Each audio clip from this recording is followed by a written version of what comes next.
welcome to Just In Case They Block Me Live. We're doing a live for Chris Weldy because Chris Weldy, apparently that account is on vacation. Today we're going to talk about cars. We're going to talk about the corporate fraud that is cars. There we go. That's a little bit better. There we go. Thank you for changing the camera too. We didn't ask you to do that, but you did it anyway, didn't you? Thank you, phone company. Always committing fraud with us, aren't you? Thank you, AT&T. Sponsored by Samsung and AT&T. Today we're going to talk about car companies and the way they're scum and scam. Right here we have a '08 Envoy in front of us. This is my wife's vehicle. It was her mom's vehicle that she bought, but as soon as she bought it, about a year after, she couldn't drive it anymore. So I'm going to go ahead and open the hood on this, and we're going to explain a couple things that I've done to this car in the past, this vehicle. And I can't wait to show you what I've done. Alright, let's move the camera. There we go. Let's move this. Get this up in the air. Can we get this up in the air, please? There we go. Alright. Get a good engine shot here so I can explain what's going on. Oh, look. Drone. Oh, come on. Come on. It's a Walmart drone. Okay. We got them flying in here every day now here in Houston, Texas. Check this out. I hope you can see it pretty good. Yeah, you can see it pretty good. This right here is the thermostat that I've changed on this motor. This motor was re-engineered for planned obsolescence to screw people royally. This was the first year of the government bailout of GM. This is a GMC. This is an '08 when GM specifically bailed out the car industry. They specifically said they lost a lot of money, but I don't believe them. And here's why. They put a lot of planned obsolescence in these vehicles to make sure that the money comes back to them. This thermostat, for example, they put on this side of the engine and they put down low. Everybody know that heat rises, so why would you put a thermostat at the bottom of the engine? They re-engineered the engine so that they could make you spend a lot more money. It takes 4.6 hours to replace the thermostat in this motor because they put it at the bottom and you got to get the alternator and everything else out of the way in order to replace it. They made a specific pipe for it, molded it so that it's not just a thermostat anymore, it's a complete pipe and part. Pretty interesting. But it gets so much worse, y'all. It gets so much worse. Because when this thermostat goes bad, guess what happens? You get a check engine light, and your AC and climate control stops working. All of a sudden, you have an engine coolant issue that's not an engine coolant issue, really, that becomes a people safety issue. It becomes a people safety issue because you need climate control for things like defrost. It's a safety inspection issue in a lot of states. A lot of states, they check the defroster to make sure they work, and they'll fail you if it doesn't. States like Virginia, because it's important, because it's a safety feature. Safety first.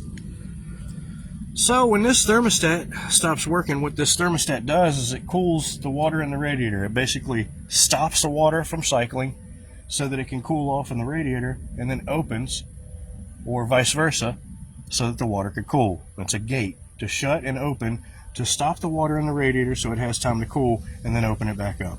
And the same for the motor. Well, when that thermostat stops working, it's just a little spring and a valve, and the spring heats up with thermodynamics. Apparently, we aren't sophisticated enough to make springs that heat up and contract for the lifetime of us. So, the thing failed. And when it failed, my wife told me the AC stopped working on it. I said, what? She said, yeah, the AC stopped working. I said, no way. And I went to check, and sure enough, the AC stopped working. So I went to Bully Boost Performance. First, I took the thermostat out of the pipe down here, pulled it all apart, pulled all that apart, pulled the thermostat out, put the pipe back in it with the gasket and no thermostat, and then went to Bully Boost Performance and got this part right here, this thermostat little container, and put a thermostat in it and put it up at the top where it's supposed to be, at the top of the motor where heat rises, right? Well, when I did that, they had another trick up their sleeve. You see, they turned the AC and climate control off from the ECU, the body module inside the vehicle, because this thermostat was registering that the motor was running too cool. The temperature sensor on the motor said the motor's running too cool, let's disengage the AC. Why would you do that?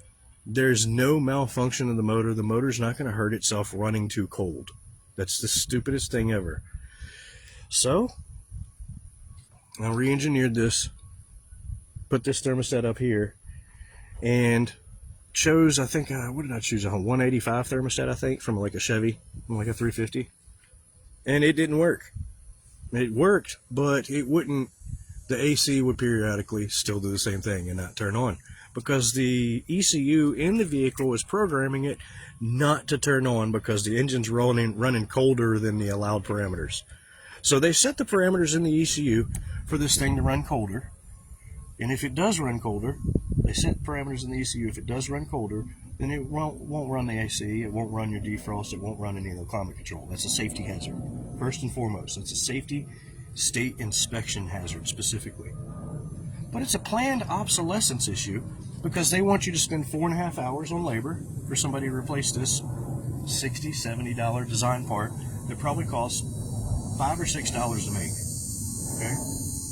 And they want you to go to the dealer to do it because they want you to think that this is a lot more complicated than just a regular thermostat because your AC stopped working. So now your backyard mechanic can't really replace it because it's more technically sophisticated, right?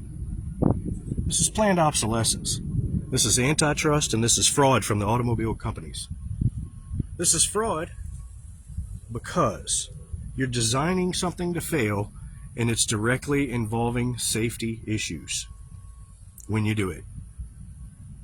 You didn't have to go and program inside the computer to turn the climate control off because the motor's running 2 degrees colder than it normally is. Especially in the state of Texas when we're in the hundreds all the time, and a couple degrees cooler is just going to help. So I redesigned it, put that thermostat in, and it still didn't work. So I had to change the thermostat 3 more times before I found the correct temperature to make this climate control work. The more I am a mechanic and the longer I am a mechanic working on these cars and vehicles, the more I realize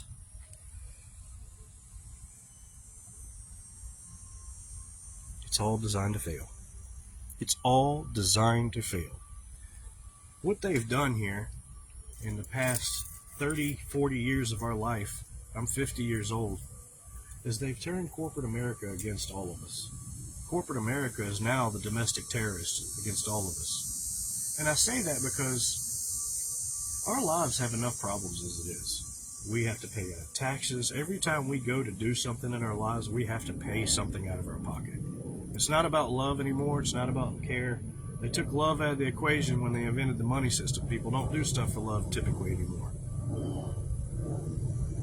And all this corporate nonsense and these scams have started, these decoys, building these lemons. I call them lemon decoys. They're lemon decoys because it looks like something you want and something you can need, and you decide you're going to buy it because you think it's got quality, but then you find out almost immediately that it's a decoy. It's a decoy for you to spend money and spend more time, and it's a frustration rather than a tool. Very quickly, these automobiles become frustrations rather than tools. They were meant to be transportation devices to get us from place from A to B safely. And now, they become hazards. They've designed them as hazards. They got a brand new Corvette, state-of-the-art sports car. The brakes are failing because they decided to invent electric brakes on the car. Why would you put electric brakes on the car? So that it can be controlled to fail. Maybe, maybe not. Who knows? Alright, well, this is just one of the things that I know about. I know about so many of these things, y'all. The thing that really got me and really turned my head years ago when I was working for BMW was the 7 Series BMW. And I think what I know about the 7 Series BMW specifically, I think is the reason why they deleted my 14-year-old channel, Turbo World on YouTube, that had 3,055 subscribers. You see, 3,055 people was too many people to be listening to what I know. And what I know about the 7 Series BMW is that they planned obsolescence some kind of fierce in that car, to the point that they wanted to make you feel like an idiot when you went to repair it, and they wanted to make your mechanic feel like an idiot when he went to repair it. Why do I say this? The 7 Series BMW, 1990, 2000s, all of them, they got this oil sensor in the bottom of the oil pan. When the oil sensor goes bad, it's a closed circuit for the charging system on the car. They intentionally did that. When the oil sensor goes bad, it throws a light on the dash. It says that your alternator's not charging. And then all your lights come on and it looks like your alternator's not charging. You go to your mechanic. The mechanic says you need an alternator. You put an alternator on the car, you still got all the lights on the car. Oh, come to find out, I did some more research. It took 2 or 3 weeks. Finally found out it's a trick. It's a trick. You got to replace the oil sensor unit in the oil pan in order for the voltage to go back to the system for the alternator. You see, the alternator was never bad. What happened is the sensor went bad and it popped a fuse in the dash. Or it didn't. Either way, the alternator's not charging and it's throwing a code like the alternator's bad. Specifically, the car computer is telling you that the alternator's bad. Guess what? The alternator was never bad. It was always the oil level sensor or the oil sensor in the oil pan of the 7 Series BMW. Never, ever, ever have I replaced an alternator in a 7 Series BMW that was bad. Never. It's the only car I can remember that I've never replaced an alternator in. But I've replaced that oil sensor about 1,000 times. When I was working at BMW, I was working back-to-back on cars, and I had to... It was an interesting job at Twin Star out in Richmond, Virginia, working on BMWs, because we had to do just about everything. We had to look up the parts on ALLDATA. We had to look up the parts on WorldPack and order the parts. We had to talk to the distributors of the parts. We had to write down the tickets. We had to write the VIN numbers and all the information of the car, which is pretty standard for a mechanic to do. But it's not standard for a mechanic to go to WorldPack and call them to get the parts. That's not a standard thing that a mechanic does. And because of that, we got paid extra to do it. Because of that, I learned a lot about the statistics and how cars are repaired and what goes on with these parts. Specifically, I had 2 BMWs.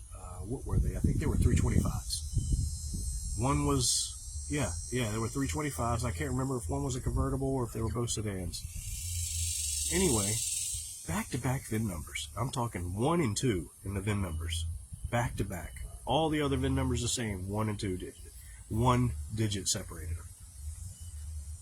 You know what the problem was with both of those cars and why they were at Twin Star that day? Both of them came in the same week. Both of them had coil pack issues. Both of them needed coil pack 2 and 3. I called WorldPack distributor. I said, WorldPack, I got these 325s. I need 4 coil packs. How many y'all got in stock? Just to make sure, so I can call the customer and say, yeah, we got them or we don't. Or so my manager can call the customer, because I didn't call the customers. WorldPack says, we got 8,055 of them. You want all of them? You want all of them? And he starts laughing, you know, and I go, no. I go, no, I don't need all of them. But after I got off the phone and I'm replacing those coil packs on those 2 cars that are 1 VIN number apart, each one of them BMWs, the same year model, the same problem. Both of them have the same coil packs going bad on the same cylinders. I start thinking about what that WorldPack guy said to me. We got 8,000 of them. You want all of them?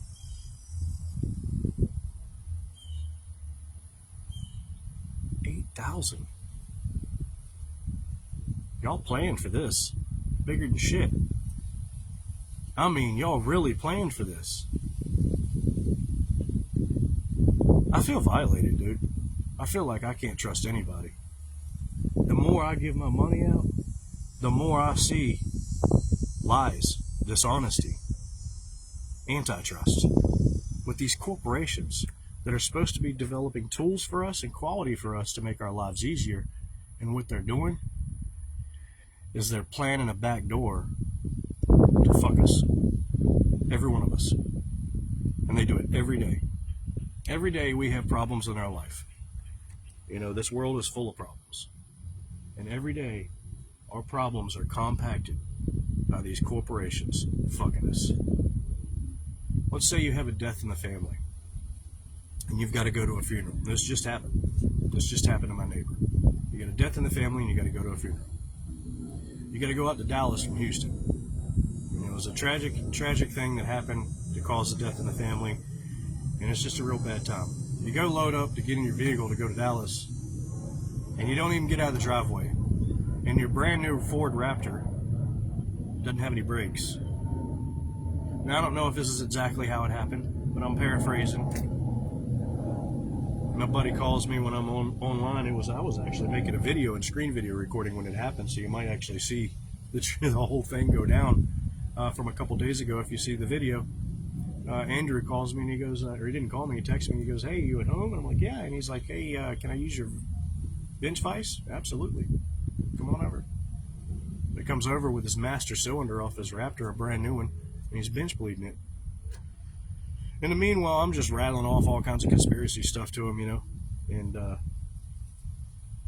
start in with the Ford stuff. And Ford here lately, you know, I used to love Ford. I'm going to be honest with you. I am in the same boat with all the rest of y'all. I've been fooled just like all the rest of y'all. Like, with Trump, with these politicians, with these taxes, with these cops.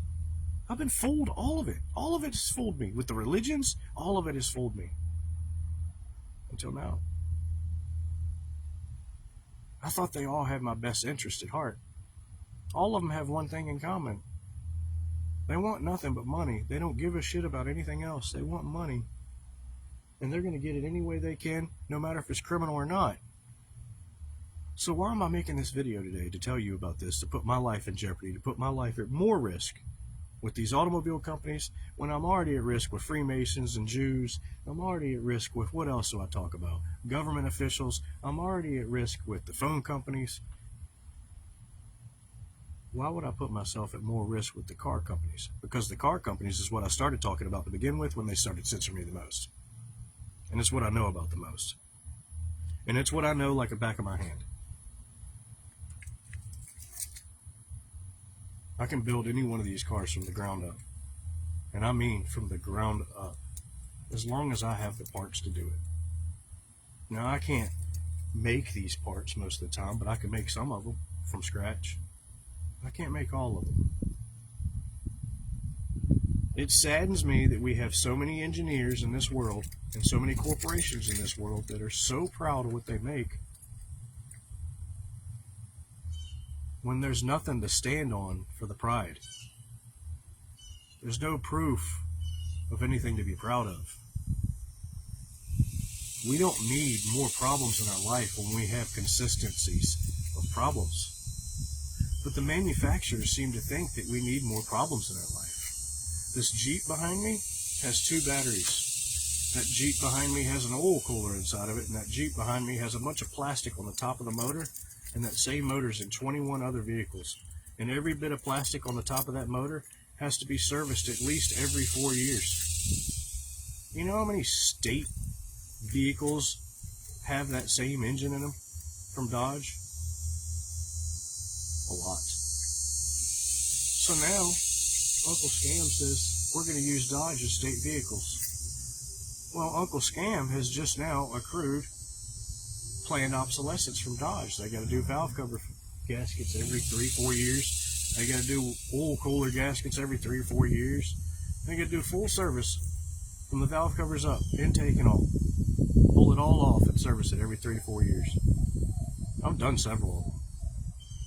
I even pulled one apart that melted itself because of the fact that it didn't get serviced in that time frame. And it overheated, and it warped both of the heads.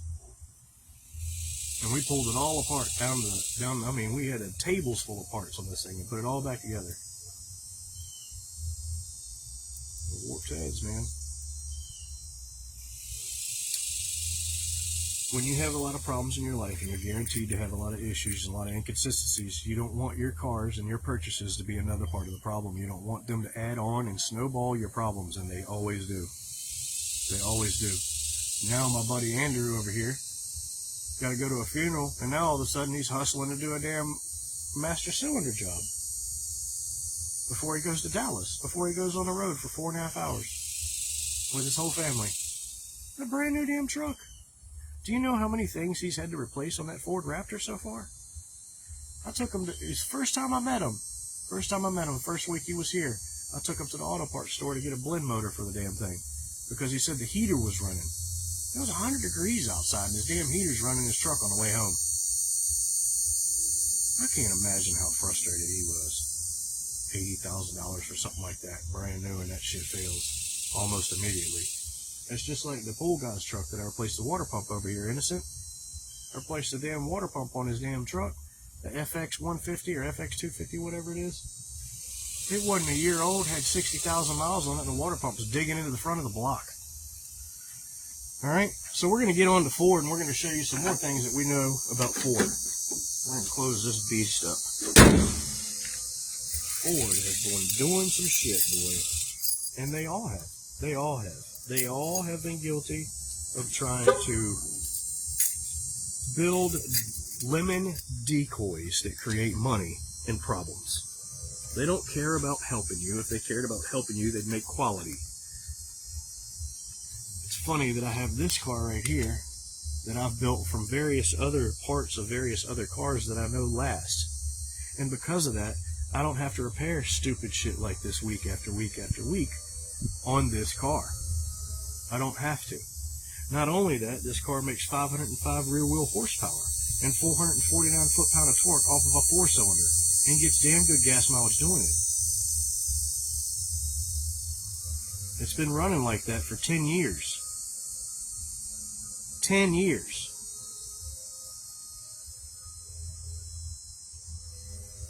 What's y'all's problem? What's the car company's problem? What's the corporation's problem? Why can't y'all do that with a 4-cylinder right now? Y'all using these V6s and all that to do that. The closest thing they got right now is that daggum Scat Pack Challenger. What is it? The 3-liter V6 with 500 horse, twin turbo. You took all that technology to do that, all that planned obsolescence to do that, all that plastic on the top of that thing to do that. Junk. Absolute garbage. Alright, let's get in here and show you some stuff about the Ford, and let's talk about wasting the Earth's resources and everybody's time building junk. And we'll probably have to change the connection again.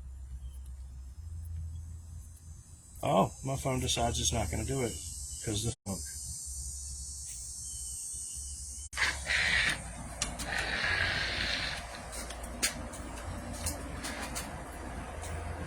Alright, there we go. And we're back. We're going to go in the garage here. I'm going to show you at least one video. I don't know if I can find the rest. My phones are being super stupid today, as they always are. They don't want to load anything, they don't want to do anything, and they want to erase a bunch of files. And I've made 2 videos about that this morning. One of them shared after I loaded it the 3rd time. The other one's still in the house trying to share. Yeah. That's where we're at.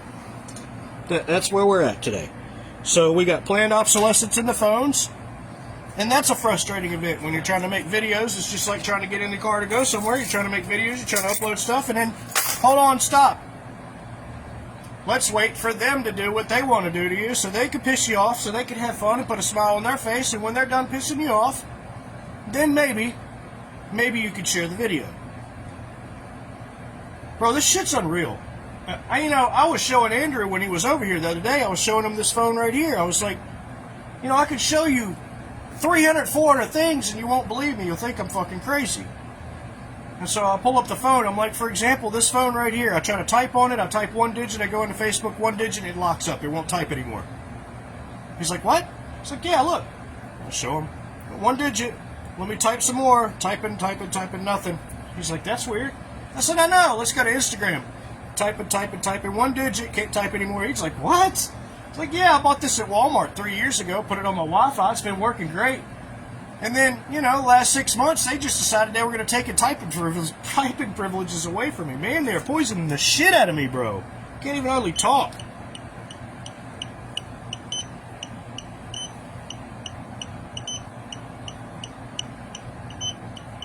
There it is.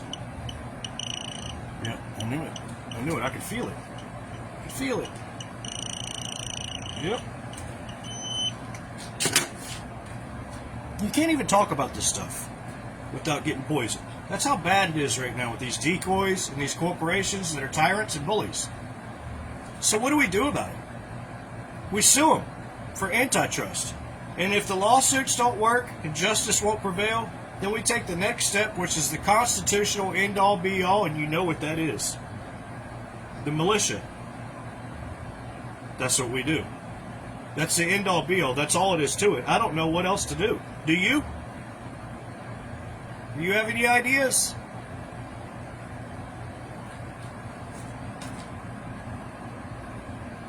All right, let me lower this camera. And let's look at this piece of footage right here that we have saved. It should be right there, ready to roll. Like I said, dude, like I said. Right? Always fucking with my shit. No space. Why do I care about space when I'm trying to view something, bro? Being a jackass to me, you know what I mean? And that's AT&T all day. AT&T all fucking day, dude. All right.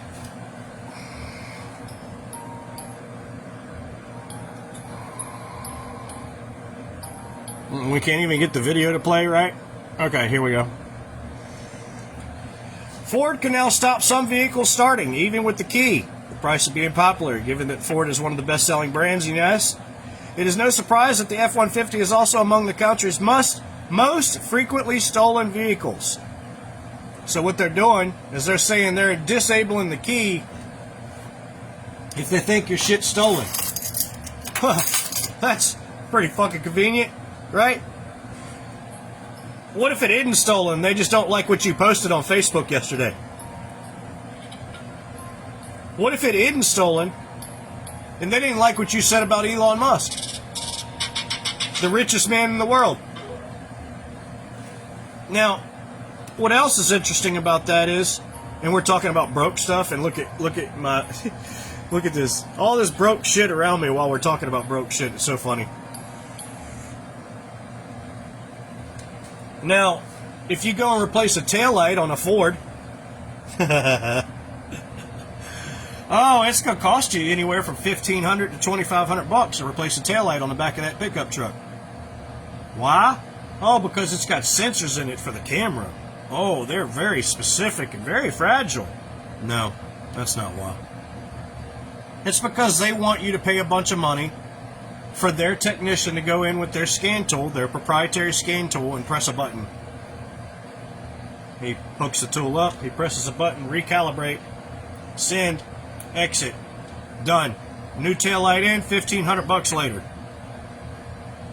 It's a scam. It's a scam. Ford is doing everything they can to tell you that your truck that you bought from them, you're renting. The problem we have here is the definitions of rent and the definition of own. They're gouging y'all with prices because they're saying that their freedom of speech and their technology of code speak is being protected. And they protect that so that they can make more money. That's called fraud. That's a scam. And it's also under antitrust. And you can charge 3 times as much for that shit. That means you can get 3 times as much money for that type of crime than you can for any other crime. So I don't know why y'all are out there letting all these corporations get richer and more powerful so they could be more bullies to us. Because as it stands right now, we got all the power where we need it. The Chevron deference was lifted 2.5 years ago. The Chevron deference took the power away from a lot of these corporations and a lot of these acronym companies like the HOA, FBI, IRS, took the power, yanked it right from their asses. Chevron deference, look it up. This means that we have a better chance to win in court. This means that when we sue for changes, it sticks. As long as we stick to the plan and go all the way to the verdict. We don't settle out of court. We don't take any motherfucking bribes or payments or none of that shit. We get a verdict so that we have case law. Case law sticks, and antitrust is always a thing. We have plenty of case law on antitrust right now. So I don't need to tell you, you can go look it up yourself. And right now they're giving me a headache right here because they're poisoning me right here, and I already showed you earlier. And they're poisoning me because it's important for them to use that technology to poison me instead of the people that are kidnapping and trafficking kids. That's important to them, to poison me instead of them. It's important for them to poison me instead of all the people out there murdering and creating actual crimes. It's important for them to use this technology on me because it affects their money. I don't give a fuck. The DMCA, 13th page, second asterisk, says if you make a profit censoring me, you're a felon. You're committing a crime. So when you take your technology, your Palantir technology, and your witchcraft Freemason Jew shit, and you use your fucking AT&T piece of shit, all Torah Jew fucking from Chicago shit. What is the name of that company? Allah Torah something shit. They keep on saying that AT&T is not the same as AT&T, and it's very clear that they're both the same. And so we'll go through here and flip through this thing for another 5 minutes and try to figure out what the name of that is so I can get it right, because I got it written down and I don't remember everything and I'm not perfect. So let's look. Where is it? Where is it? Come on. I keep on flipping this book from 2 pages, and these 2 pages are so far away from each other. It's so funny.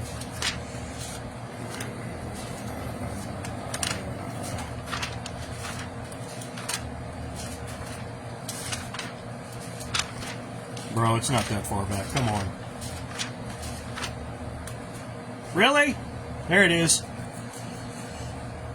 Associated Talmud Torahs of Chicago, AT&T. Same thing. AT&T says it's not the same thing as AT&T, but you go look at ATT, it's listed on AT&T on all their websites. What's up, Andy Wood?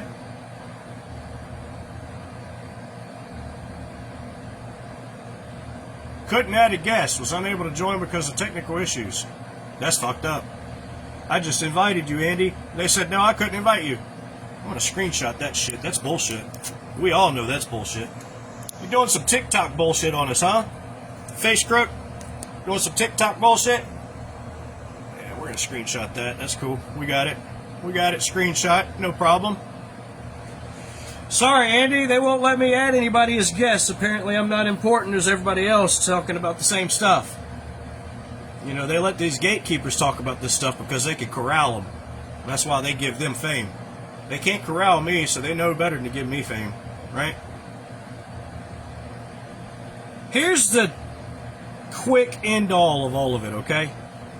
Here's the problem that I have with all of it. Of course, it's obvious that they're creating disappointment and despair and pain and tragedy throughout the world when they create planned obsolescence that's just snowballing onto everybody's life and everybody's problems already. But they don't see it as that. They see it as an income. I see it as an inconvenience. I see it as fraud. You're cheating. You're greedy. You're selfish. You're fucked up in the head. All of y'all need counseling. Y'all need therapy. Because what you're doing, your companies and your corporations, is strategically melting us to the ground. You're wasting our time. We're spending all this time in manufacturers and factories making these products that last weeks, that normally last lifetimes. They should last lifetimes. But no, they last weeks now. So you're wasting everybody's time making these things, and then you're poisoning these people that are making these things with the byproducts and hazards of the functions of making them. And then you're depleting the world's resources at the same time making disposable trash. Legitimately, you're making trash. So they say, oh, well, you know, that product's obsolete. We don't carry this piece for that part anymore. You have to go buy the newest model. You just destroyed the Earth's resources with that nonsense.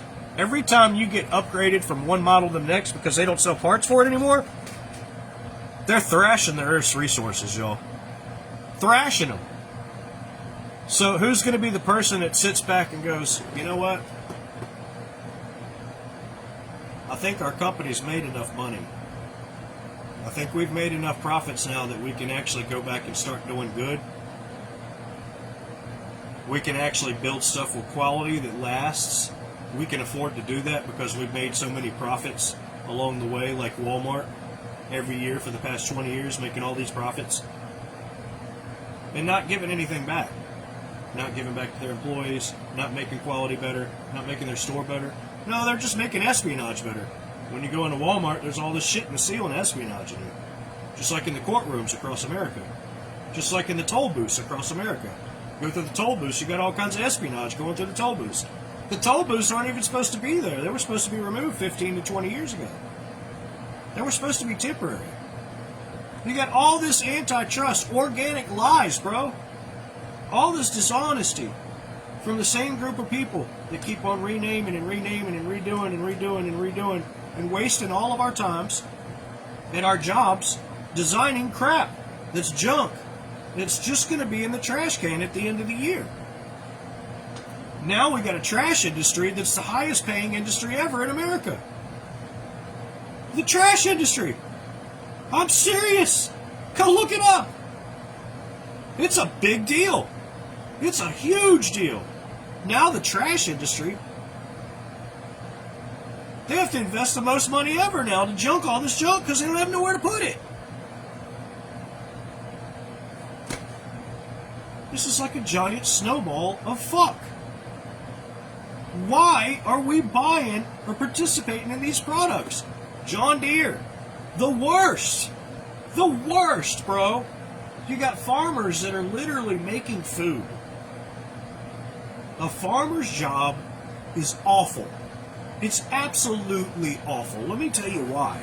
Let me tell you my experience being on a beef cattle farm for the first 15 years of my life. Weather control, 1947, Operation Popeye. Every time there's a crop on the ground, you're guaranteed it's going to fucking rain on it. Guaranteed. Anytime the weather's going to work against you when you're being a farmer, you can guarantee that 95% of the time, it's going to be against you. It's going to ruin what you got going on no matter what you're fucking doing. Because the government's always watching a farmer. The worst thing, the worst threat to any government is someone that can make their own shit. And the farmer is the biggest threat to the United States government that ever has been and ever will be. Just like the American Indian was. Because the American Indian was self-reliant. Self-reliant. They didn't rely on the government for medication. None of that. They knew all the shit. They had all the information. They had the knowledge. But the government took it away from them in the mid-1800s and made it illegal for the native Indians to teach their children their wisdom. That's the most racist thing I've ever read or researched about our United States government to date. The most racist thing the United States government has ever done to me and my people is to tell my family that they couldn't teach my relatives our traditions and our knowledge.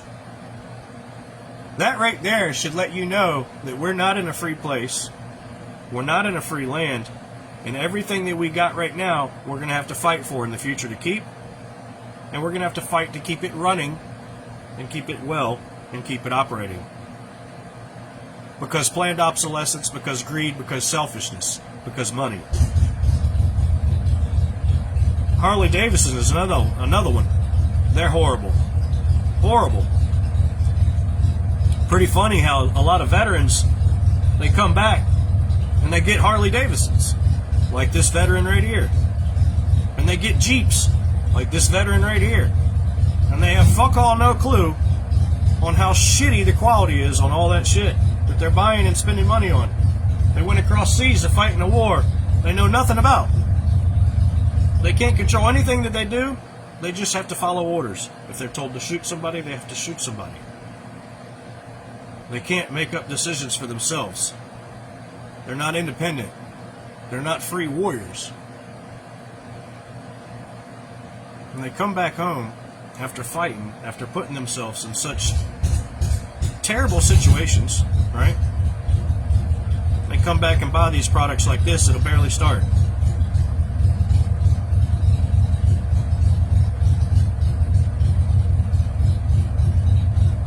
You see my neighbor right now, he thinks he's getting on my nerves because he saw me out front with a tripod filming. So he's going to get out here and start up his Harley and try to get on my nerves. All he's doing is proving a point. They're shit. The damn thing can hardly start. And that goes for just about everything with an engine on it right now. They've designed it to be shit for the purpose of making more money for themselves. Does that seem okay? Does that seem alright? If I'm making birdhouses, should I just make birdhouses and use needles as nails so that they rust out within a year so that everybody comes back and keeps on buying the same birdhouses from me until they realize it's a scam and they stop buying birdhouses from me? How long do you think it would take for people to realize that it's a scam? They might not ever. I might go the rest of my life selling birdhouses, nailing needles, using fucking sewing needles as nails, and just stay in business forever because they just rust out every year and fall apart. And every year the customer comes back, I want another birdhouse. That last one's so cute. Oh, it looks so cute. There's nothing like it in the world. You're right. It fell apart. There's nothing like it in the world. You're going to get another one? Because there was nothing like it in the world? Because you liked it so much? You're going to get another one. Knowing that it's going to fall apart. Knowing that it's junk, bro. Knowing that it's a lemon. Knowing that they don't want you to own it. They said that you bought it outright. You got a receipt where you paid, $80,000 for that fucking pickup truck. But they still own the language inside that it's using from module to module because relays are outdated. We need modules now. We need computer modules to talk to things. We don't need relays. We can't control relays as good as we can computer modules, so we need everything to have a computer module on it. Everything in the car that used to have a relay that had a little click and gate on a magnet and a coil, and whenever you put a positive power to it, it went click, and it turned that accessory on and put the power to that accessory. We don't need that anymore. We need this big old computer now so that we can control that function and tell you when you can use it and when you can't. Like, for example, when the thermostat, the coolant thermostat on your Envoy doesn't work anymore, yeah, we need it. We need some other kind of function to make sure that they come in and get that service, because if it doesn't do anything, it doesn't affect their driving and their climate control or anything, they're not going to go repair it. It's not going to affect anything. It's not going to hurt the motor. You're just going to have a check engine light.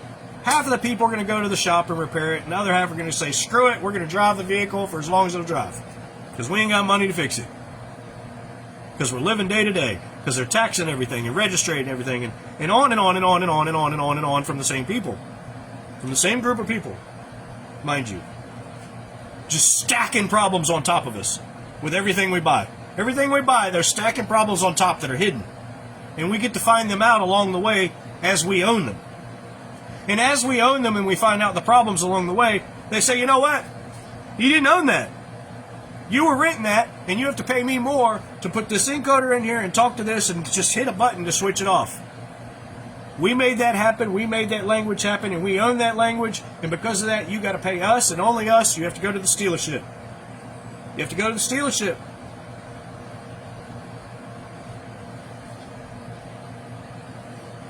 Waste of time, waste of money, waste of resources.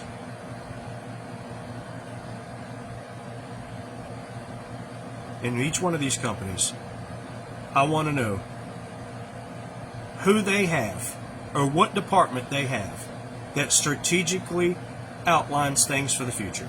Preparations for the future. I'm not talking budgeting. I'm talking future. I'm talking existence. I'm talking existence of resources.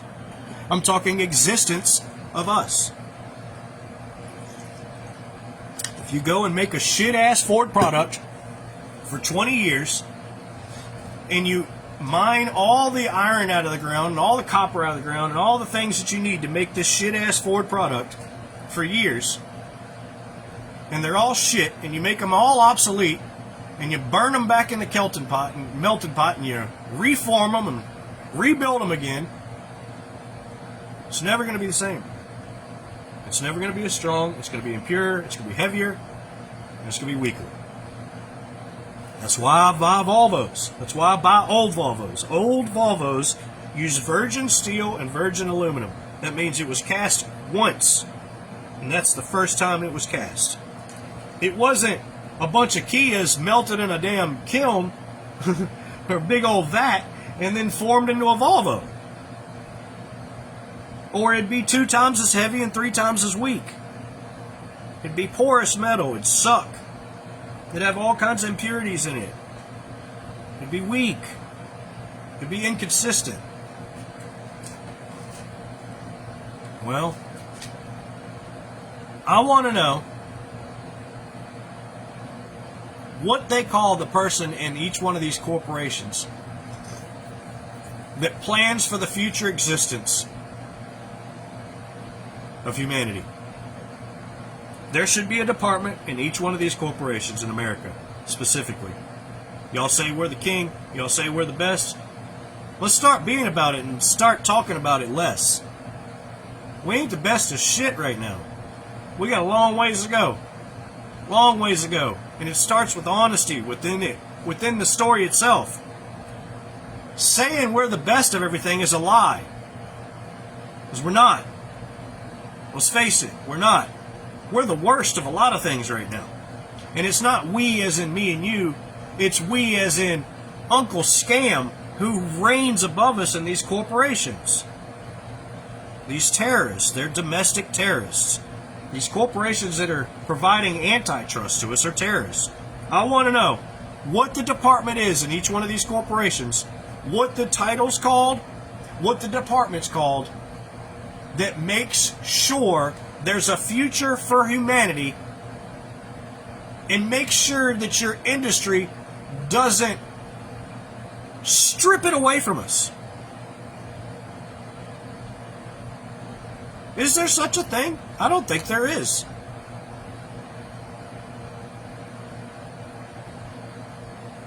When you talk about profits and corporation efficiency, at what point do you add accountability into that with the perseverance of mankind?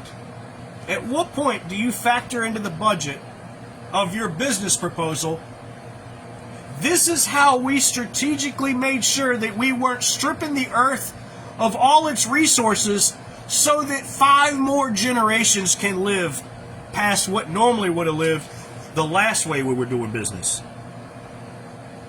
Because what a lot of people don't realize, and a lot of corporations don't realize, while they're all money starstruck in their eyes, they're not realizing they're killing people and making money.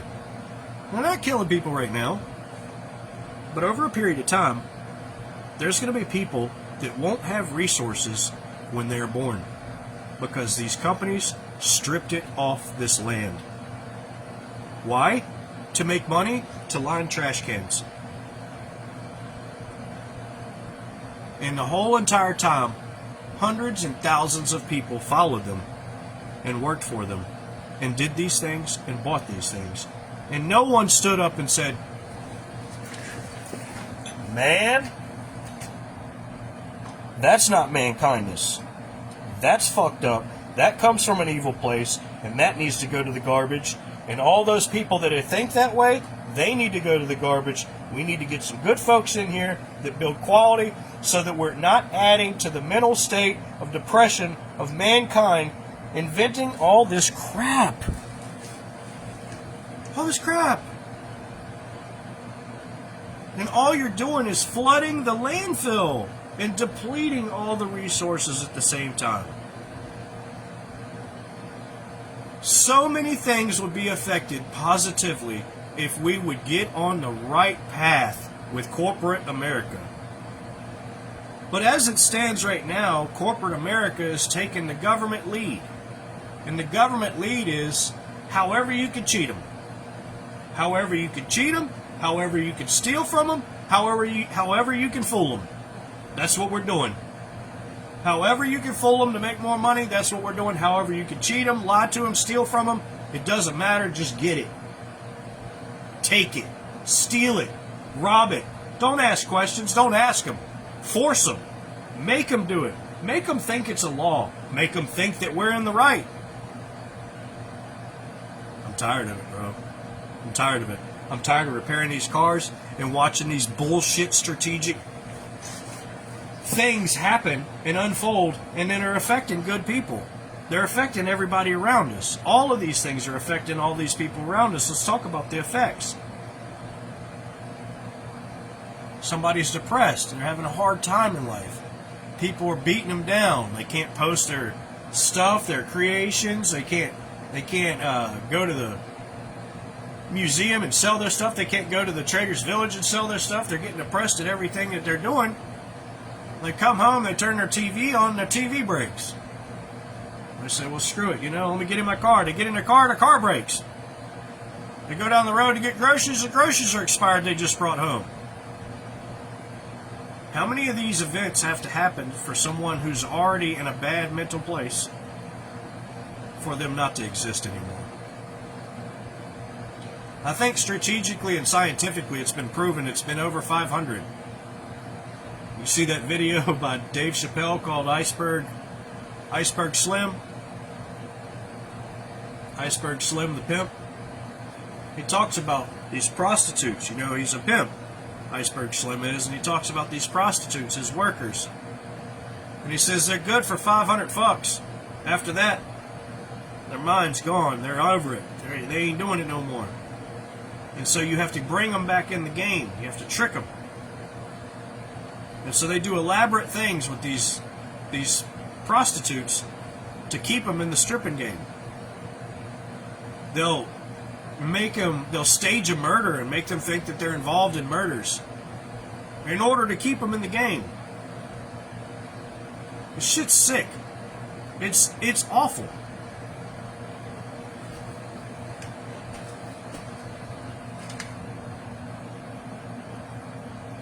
You and I, we're the prostitutes of America. We're the prostitutes for these corporations. We were over our 500 fucks long ago. But they kept promising us they'd be better, and they just got worse.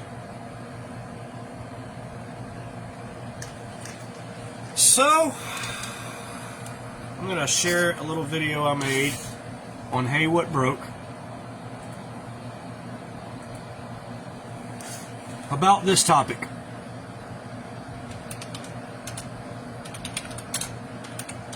And I spent a lot of time making it. Hey What Broke won't even come up. Won't even come up in the feed. Won't even come up. They don't even want you to know my channel exists. Which is nothing new. Hey, what broke in the search? Nothing. Let's try it again without all that. Hey, what broke? Nothing. There we are. We're down at the bottom.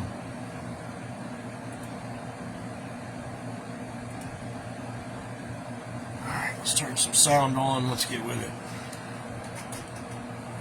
Thank you for all the videos you send me, Andy. I appreciate that, man. You send me some good stuff, bro. Super appreciate it. I don't have time to go through it all the time, but when I do, it's very exciting. I look forward to the stuff you send me. So thank you. Alright, so let's get to this.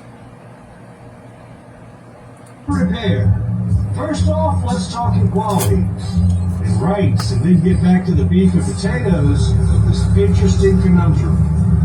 Hi, I'm Wealthy. My first name is Chris. There's so many Chris's out there, you can call me Wealthy.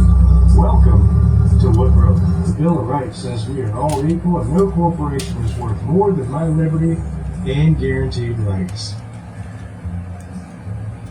The United States Constitution and the Texas Constitution, where I live, backs that up. The DMCA created fair use of copyrights. Fair use is research and can be defined as work. And also 18 U.S.C. 241, oppression of rights, and 242, by color of law, always a felony. If you can build it to break, we can do research to repair. And right now, mechanics are protected by DMCA. Many state constitutions, 18 U.S.C. 241 and 242, the Bill of Rights of the United States Constitution. If the corporations don't want us to repair it, don't do a freaking job. Planned obsolescence is greed, and greed is why we're having this conversation. The companies seem to be focused on taking away our rights to repair.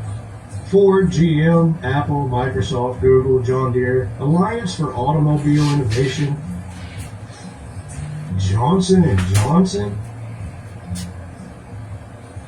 The logistics, the reality.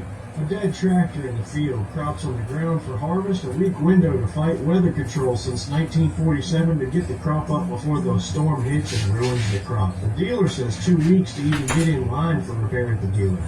The flip side, in certain cases where rights to replace is illegal, there would have to be a massive corporation increase in logistics overall, cutting profits in half. Because you have to be able to service as soon as possible. If you are exclusive now, you have to pay to be 24 hours. If that happens, I think we're a communist nation at that point. In all free trade and open source, internet is null and void. So we found a little bit more information about some of this stuff, and I want to read it to you right quick. It's pretty interesting.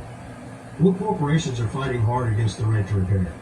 Corporation opposition to the right to repair is led by massive tech, auto, and agricultural conglomerates. Companies like Apple, Microsoft, Google, and John Deere, and automakers like Ford and General Motors lobby heavily against legislation to maintain repair monopolies and protect proprietary data. The corporate fight is organized into a specific industry stronghold. Consumer tech companies like Apple, Microsoft, and Google argue that allowing third-party repairs poses severe intellectual property risk and compromises the cybersecurity and safety of their devices. Wham! Automotive industry. Lobbying groups like the Alliance for Automotive Innovation, representing manufacturers like Ford, GM, Toyota, and Volkswagen, are fighting hard against legislation. They argue that modern vehicles are rolling computers and that independent shops shouldn't have access to telematics and diagnostic software. The group has even actively sued to block popular state-level repair laws. Agricultural and medical equipment. John Deere spent years fighting farmers' efforts to repair their own tractors to protect their dealership service networks. Though they recently settled massive class action lawsuits, similarly, medical device manufacturers like Johnson & Johnson heavily lobby against opening up repairs on hospital equipment. Despite these efforts, consumer advocacy groups such as iFixit and state PIRGs have pushed through comprehensive right to repair laws in states like California, New York, Colorado, and Oregon. I said, could you give me a list of the Bill of Rights, please? And it gives the 10 amendments. First Amendment, freedom of speech. Religion, press, assembly, and the right to petition the government. Second Amendment, the right for people to keep and bear arms. The Third Amendment, protection against the forced quartering, housing of soldiers in private homes. Fourth Amendment, protection against the unreasonable searches and seizures requires warrants based on probable cause, and this is leading up to something. Fifth Amendment guarantees grand jury indictments, protection against double jeopardy and self-incrimination. The right to due process and just compensation for private property taken for public use. Sixth Amendment, the right to a speedy and public trial, an impartial jury to be informed of charges, to confront witnesses, and the right to an attorney. Seventh Amendment, the right to a jury trial in federal civil lawsuits involving a certain monetary value. Eighth Amendment, protection against excessive bail, excessive fines, and cruel and unusual punishments. The Ninth Amendment clarifies that citizens have other fundamental rights not explicitly listed in the Constitution. The 10th Amendment reserves powers not explicitly given to the federal government, to the states, or to the people. And I said, how would the Bill of Rights be applicable to the right to repair? And AI Google came back on 7/6/2026 and said the Bill of Rights does not explicitly mention technology or repair, but legal scholars and advocates frequently invokes several amendments to defend the right to repair. Corporate opposition also uses certain amendments to protect their proprietary software and hardware. The primary constitutional intersectional points are outlined below. The First Amendment code is free speech. The right to repair argument, legal precedent establishes that computer code is a form of speech. Under this framework, unlocking software, sharing diagnostic tools, and publishing repair manuals are protected expressions. Advocates argue that digital locks, such as digital rights management, DRM, act as unconstitutional prior restraints on speech by preventing people from modifying or explaining how software works. The corporate argument. Manufacturers counter that software is proprietary intellectual property. They argue that being legally forced to write, distribute, or modify source code to accommodate third-party repair shops constitutes compelled speech, which the First Amendment generally prohibits. The Fourth Amendment, digital privacy and security, the right to repair argument. When a manufacturer requires a device to be sent exclusively to their authorized centers, consumers must hand over their passcode-protected devices. This exposes private consumer data to corporate employees. Advocates argue that independent local repair options better preserve consumer privacy and prevent corporate surveillance. Espionage. The corporate argument. Tech companies reverse this argument. They claim that forcing them to provide diagnostic blueprints and security bypass tools to independent shop weakens overall device security. They argue it compromises consumer security by making it easier for bad actors to hack into personal data. The Fifth Amendment, private property rights. The right to repair argument. Can we just talk about bad actors all day? There's so many bad actors. We got the politicians that are bad actors, right? Those are the worst. The amendment protects private property from government interference without due process. Right to repair advocates argue that once a consumer buys a device, it is entirely their private property. Restrictions that legally bar owners from fixing their own property fundamentally undermine the traditional legal definition of ownership. The corporate argument. Manufacturers rely on the takings clause of the Fifth Amendment. They argue... I can't see any comments. If you're making comments, I can't see any because they usually block them. That's pretty normal for Facebook. And I tried to add Andy Wood as a guest today because he helps so much in the background, sending all kinds of cool videos to me. But they won't let me, which is real shitty. The state laws forcing them to hand over the trade secrets, proprietary diagnostic software, and copyrighted manuals to competitors or the public amount to an unconstitutional government seizure of their intellectual property without just compensation. I asked AI again, I said, how would the DMCA be applicable to the right to repair under Fair Use Act? The Digital Millennium Copyright Act, DMCA, interacts heavily with the right to repair, creating a major legal battleground over who is allowed to modify modern devices. While fair use allows people to copy or modify copyrighted materials for purposes like criticism, research, or repair, the DMCA complicates this right when software locks are involved. The core conflict, Section 1201 versus fair use. The DMCA barrier. Under Section 1201 of the DMCA, it is a federal crime to bypass a technological protection measure like encryption or digital locks that controls access to a copyrighted work. The software loophole. Because modern electronics, cars, smartphones, tractors, and medical gear run on embedded software, manufacturers use digital locks to block access to internal systems. The clash. Even though repairing your own hardware is traditionally considered legal under copyright law and the fair use doctrine, Section 1201 makes it illegal to break the digital lock to get that software. Breaking the lock is a violation regardless of whether your final intention of repairing the device is entirely non-infringing. How fair use applies. The triennial review process. The DMCA does not have a permanent built-in fair use exception for breaking digital locks. Instead, the U.S. Copyright Office holds a rulemaking process every 3 years. Advocates use fair use principles to petition for temporary 3-year exemptions allowing consumers to bypass locks for repairs. When granting these exceptions, the Copyright Office balances 4 fair use factors: purpose of the use, nature of the work, amount of use, market effort. Recent exemption decisions.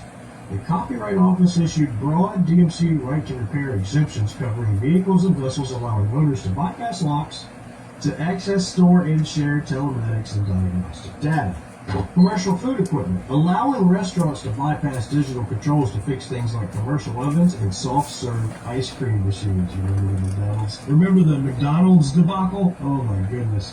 Medical devices, exemptions for hospital equipment repairs were upheld in federal appeals court, confirming that accessing embedded code for repair qualifies as a non-infringing from fair use. The limits of DMCA exemptions. While fair use logic has won these temporary exceptions, right to repair advocates point out 2 massive flaws. Anti-trafficking ban. While it is legal for an individual to bypass a lock under an exemption, the DMCA still makes it illegal to manufacture and distribute the tools needed to do so. A farmer might have the legal right to bypass the tractor's lock, but it remains illegal to sell them in a software tool to actually execute it. That's just like fair use with the DMCA with creation. As a video creator, you can use fair use. You have to transform the original copyrighted item. You can't use all of it. And, it has to be your spin on it, your context. It has to be transformative. I don't know where I was going with this. I'll pick it up in a minute. Lack of permanence. Because these exemptions expire every 3 years, advocates must continually spend millions of dollars relitigating the same arguments to renew them. I said, how does 18 U.S.C. 241 come into play with the Repair Act? 18 U.S.C. 241, the federal criminal statute for conspiracy against rights, does not directly apply to the commercial right to repair laws like the Fair Repair Act or the Repair Act. Section 241 is a federal criminal civil rights law, whereas Fair Repair Act is a commercial regulatory and antitrust law. However, legal theorists and digital rights advocates sometimes connect the two in an abstract or academic arguments. Why 18 U.S.C. 241 does not legally apply? Civil rights focus. Section 241 was originally passed as part of the Enforcement Act of 1870 to combat Ku Klux Klan violence. It makes a federal felony for 2 or more people to conspire to injure, oppress, threaten, or intimidate someone in free exercise of a constitutional right, like voting or free speech. Whoa, wait a minute. 1870 Ku Klux Klan? What? What? Is that Civil War? Did the freaking Freemasons use Ku Klux Klan as a front to create the Civil War? I'm gonna have to look at that. I gotta write that down. It's pressing at me, y'all. There's something there. There's something there. There was so much going on in the 1800s with the Freemasons and William Morgan and the Civil War and the Indians and all the oppression from these groups of people. They were oppressing the slaves. They were oppressing the Indians. They were oppressing the North. They were oppressing the South. Like, the one thing in the 1800s that they had in common was war between everybody. Like, holy shit, who was instigating it all? Well, I just told you. Application. The Department of Justice Criminal Section uses Section 241 to prosecute hate crimes, police misconduct, or election offense. It is not a tool used to resolve corporate software monopolies or consumer property disputes. I like how they outlawed that it really is a corporate software monopoly issue. Yep. Thank you for bringing that up. It is a monopoly issue. Regulatory Absolutely. enforcement. If a corporation violates the Fair Repair Act, enforcement is handled via civil penalties through the Federal Trade Commission, FTC, or state attorneys general, not criminal civil rights prosecutions. So, the reason why it's a monopoly issue is because I'm a mechanic. And that's what I do for a living. I repair shit. And if I go over to somebody's house and they got a BMW over there, and BMW says I can't repair that, well, then I can't be a mechanic. You monopolize my whole career. My career is to repair. I don't rebuild your cars, or excuse me, I don't build your cars. So I'm not costing you money. You lose money in the repair field anyway, and you admit that as a corporation. Every corporation in America admits that they lose money in the service in repair field specifically. So why would you monopolize it from everyone else? When you know you can't make money on it, you want to take the money out of everybody else's pocket too? Is that what it is? That's selfish, man. There's no way you can tell me that that's right. That's where the monopoly comes into play, because they monopolize mechanics. I've been repairing things for years on my own because I don't want to do 5 engine jobs a week and get paid $600. That's not what my skill set's about. If I do 5 engine jobs a week, I should get paid for doing the labor of 5 engine jobs a week. I shouldn't be giving it to 7 service advisors, 7 service managers, and a CEO of a dealership. Fuck that. I can run circles around all their machines and all their devices with the knowledge and information and wisdom that I have already. Why would I lower my standards? Why would any mechanic lower their standards as they grow? Every mechanic, as they grow, should be going on their own. The exact opposite of monopoly should be happening. That's what America was built on. Liberty and the pursuit of happiness. And now you're telling us, we want you to work, but you can't work here. The fringe theoretical connection. Talk about some double standard bullshit, bro. Over and over and over. And we're all so fed up with it. All their words that they use, it sounds like the same words we use, all have different definitions than what we know. And a lot of people just aren't understanding that there's 5 or 6 or 7 different definitions for multiplication on its own. So people start running theories, that dude starts talking about math and how this math don't work, and you know the dude I'm talking about. Curly-headed black guy, talks about all the math and multiplication. He takes multiplication out of context 7 different ways because it's got 7 different definitions. And he uses it for this definition. Then he mixes it with this definition to make this theory to confuse everybody. And it's not true. This is how they do it. They're giving us stories. They're trying to waste our time with our careers. If each one of us worked like a corporation should work individually, we would be so more efficient, so much more efficient than all the corporations combined when we did combine our efforts with each other, if that makes sense. Because a lot of us that do on our own can do a lot of things on our own. So when we start networking, we really, really grow. But people like me, they don't let grow. They don't let meet people like me. They don't let me meet people like me. It's like I've been found guilty of a crime. And that crime was telling the truth.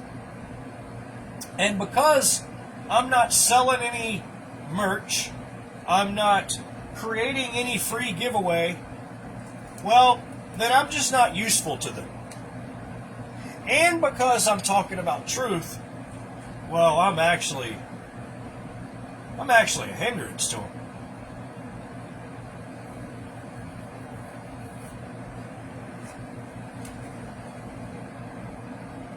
And them is a lot of people right now. And it's a lot of corporate people, and it's where all the money comes from. So let's get back on topic here. While it has zero practical weight in a courtroom, right to repair activists sometimes invoke Section 241 conceptually in the following ways. conspiracy to deprive property rights. Some hardcore consumer rights advocates argue that when a group of manufacturers and corporate executives intentionally collude to restrict a consumer's fundamental right to their own property, they are conspiring to lock people out of a legal right. The color of law misconception. People occasionally confuse Section 241, 18 U.S.C. 242. And that is deprivation of rights under color of law. Some argue that corporations acting under federal copyright laws like the DMCA are abusing federal powers to deprive citizens of their property rights. However, a private company protecting its intellectual property does not meet the legal standard of acting under color of law. Ultimately, if the manufacturer blocks you from repairing your phone or tractor, they are violating commercial and antitrust regulations, not committing a federal civil rights conspiracy under Section 241. Wow. Let me repeat that again. They're violating commercial and antitrust regulations. Yep. So I said, I disagree. Civil law has to be obeyed in order to do business. Each go together. They're violating commerce, specifically violating the laws of commerce. That's antitrust. That's what that is. That's completely being dishonest.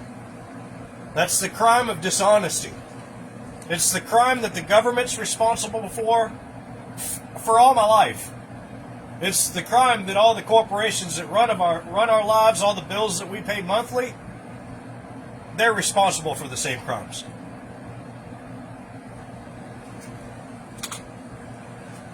Google AI came back with an answer and said you were entirely correct that civil law and regulatory compliance are non-negotiable requirements for corporations to legally exist and do business.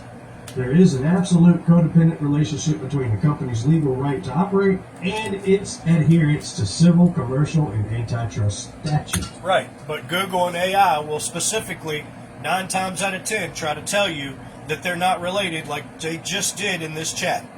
They just said that it doesn't apply and it's not applicable and it doesn't stand up in a court of law and this and that and the other, and it was all bullshit. Because it does, because it's the direct rule of commerce. So that's what we're doing. We're building a foundation for all these rules and laws so we can stand up and say, this is what this is, and this is how we define this. And we define this with ownership. And did we buy it or are we renting it? Now, we need some honesty and clarity here, and we need some clear answers. We're tired of being lied to, we're tired of being cheated, and we're tired of the tricks, of the secrets, of the scams, bro. Just be fucking honest. Can you just be honest as a person? You know, your company starts with the things that y'all want to do as a corporation.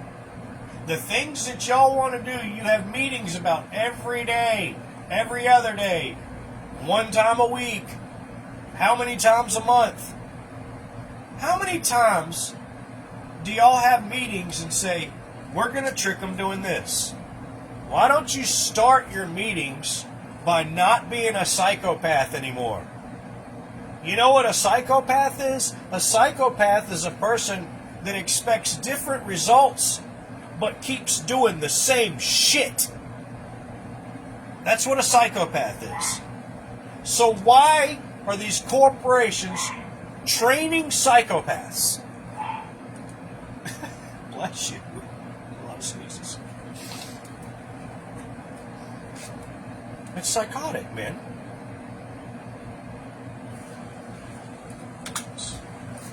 To bridge that perspective with... Start your meetings with something different, like, hey, how are we going to get all of our customers to trust us again, because nobody trusts anybody right now? How are we going to be loyal to our customers again? How are we going to build quality again? Things like these, when you're in a market and everybody's competing, okay? Everybody's competing tooth and nail for the prices, the area, the location, you know, everything. You're competing for everything. Everything matters. The timing matters. Everything matters. When everything matters, generally it pays. In a corporation, I have seen from experience, from working for corporations that do things differently from other corporations that they succeed upon. That means they're the leader in the industry. For example, Volvo. They made Labata sound. They made the O2 sensor, the sensor that actually runs closed loop on an engine. The sensor that automatically, all the time, is doing real-time feedback and correction to make sure that make sure that the engine runs strategically at a certain air-specific fuel ratio. To make sure it runs its best efficiency. That's what that sensor does in the exhaust. And when that sensor craps out, you can tell. Because that motor runs like shit too.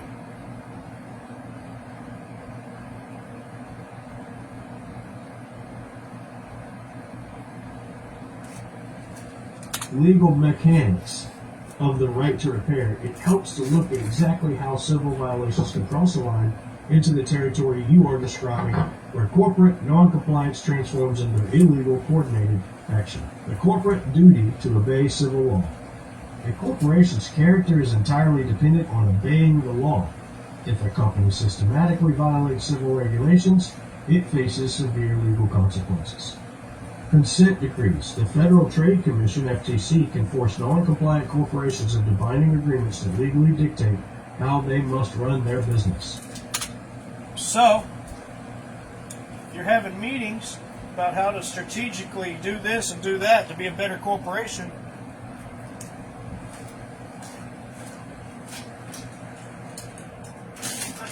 that fan was on the damn phone. I'm sorry about that. I hope that didn't tear up the sound quality. Golly.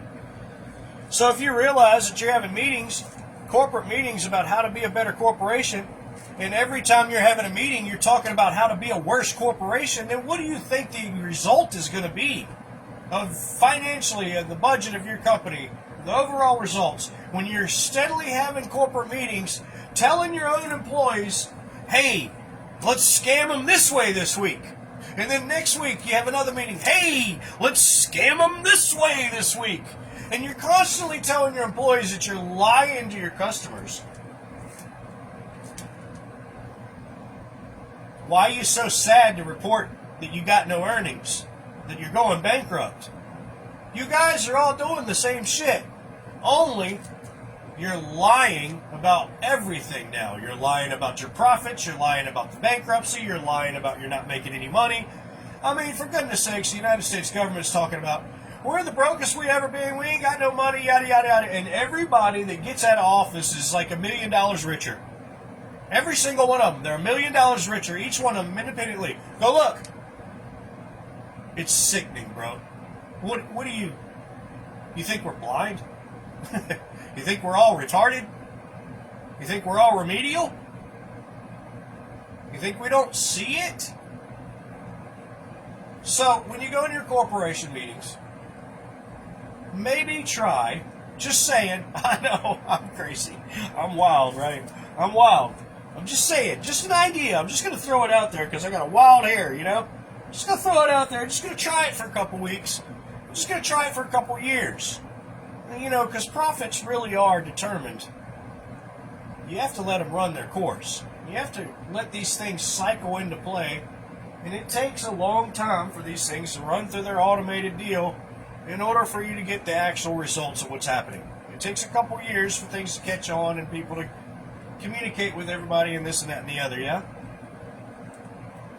Give it a couple years, bro. You've been giving it all your life since now to go into these corporate meetings and say, we're going to do this, this, and this to fool them. And everybody knows you're saying that, but you're not really saying that in the meeting, but everybody knows you're saying it, right? It's kind of like on the hush-hush. But everybody knows that's the deal. You know, that's lived any amount of time, that's really been paying attention. They know that's the deal now. They know that, you know, you're going to work for a corporation, and that corporation is involved in some trickery. It doesn't matter what it is that you're doing. You could be cooking food. You could be replacing tires. You could be mopping the floors as a janitor. And it doesn't matter. There's going to be somebody in the industry that's milking the industry, that's taking advantage of it, that has exploited it, and you're working under that person.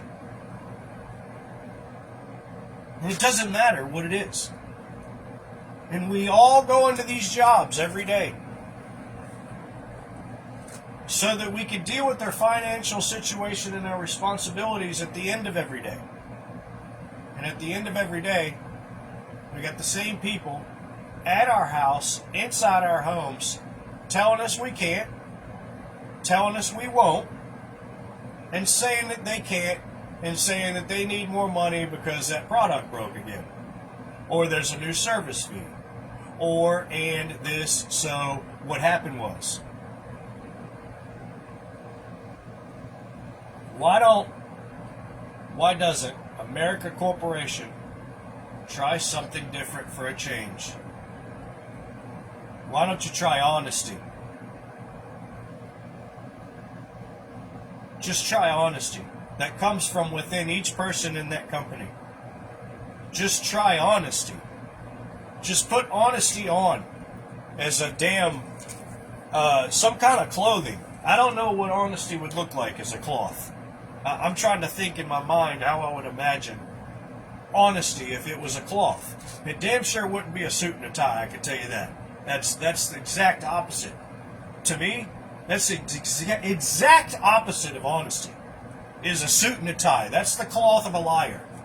Everybody that wears a suit and a tie, I feel like they're wearing a lying suit. It might as well be a clown suit, if you will, because you have something tied around your neck that somebody can easily grab and yank on. You are gullible. You've put yourself out there in an insecure way so that everybody can attack you. And I can't tell you how many times I've worn a suit and a tie and been in a fight. And that's the worst thing to wear in a fight. That's how I know they're so damn, you know what I mean? It's just accessibility to your body. You're just increasing accessibility to your temple. You're increasing the chance you can get your ass whooped if you're wearing a suit and tie, is what I'm telling you. So anybody could go reach up and grab that damn tie when they used to be real ties and yank you down and beat the damn dog shit out of you. And then they could take that suit jacket and flip it over top of your head, and you can only make 4 and 5 inch swings. Ask me how I know.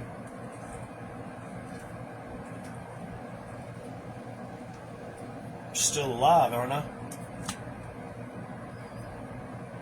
You gotta know how to punch in them 4 inch and 5 inch swings too.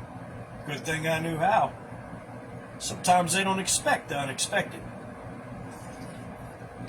Point of the matter is, you're gonna be a corporate leader, you're gonna do something different than the rest of the industry. Here's something different to try. Be honest. Just start with that. I'm not even going to go anywhere else with it. Just be honest.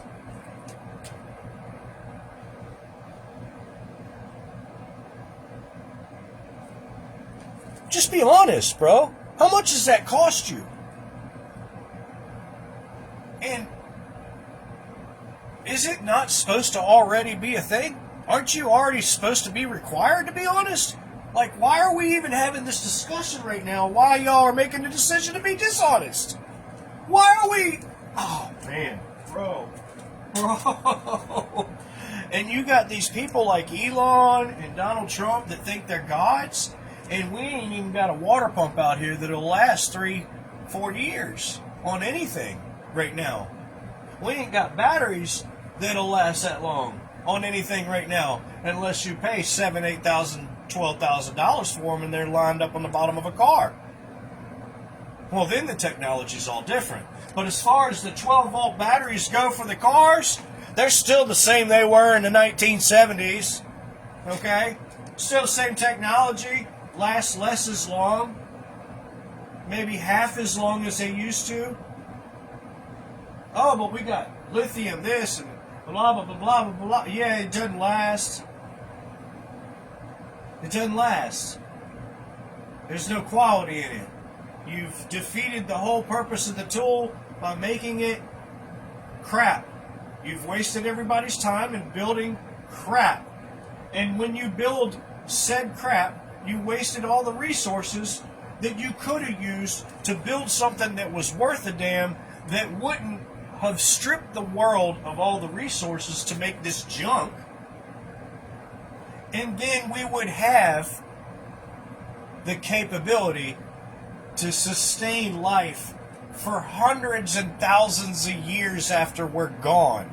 Isn't that the most important thing of our whole entire existence?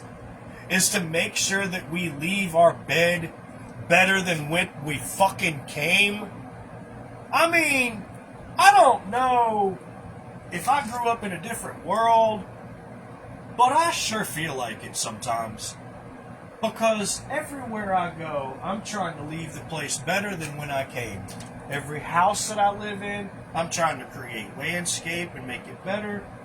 Because I know that all I'm doing is taking care of this place for the next person. And I don't think it's ever even occurred to maybe 75% of society right now that that's all we're doing as mankind, is walking around temporarily taking care of this place and praying and hoping that we can leave it in a better condition than when we were dropped into this thing. And I just don't see that in any of these people that are wealthy as far as money. I don't see any of them thinking about any of that or considering any of that as a result of their wealth in order to preserve future life for the future. I don't know if this is making any sense to anybody. But this is just the way I feel. This is what I've experienced. I go to the beach. I'm there to have a good time. While I'm having a good time, I see trash at the beach. I got some trash to throw away on my own. I'm walking to the trash container. It might take me 5 more minutes to pick up that trash, and I might have a little bit more sore back by the end of when it's done, picking up all the rest of the trash that I walked by to go to that trash can to put my trash in the trash can. But I feel like it builds character, it builds value in everything around you. And when people see that, they mimic it. They mimic it, they do. Because I'll go out and I'll do that, and I won't be paying attention, and I'll look up from somewhere and somebody else is doing the same exact thing. And it doesn't matter if it was because of me or not. They're doing the right thing. That's all that matters in the end. That's all that matters in the end. They're trying to be the better them than what they were. That's what matters. That's what counts. When you're a corporation, you make all this money, and you have the ability to infiltrate everybody's life and everybody's home with advertisements, and everybody's car with advertisements, and everybody's life with the products. And you continually, consistently do that. And you're lying in the commercials, and you're lying in the car, and you're lying in the house, and then you're lying in life with your crap-ass product. And then on top of that, you're saying, you know what? We know we make crap, but you can't repair our crap. Our crap is trademarked. We have to have our technicians work on our crap because we designed our own problems.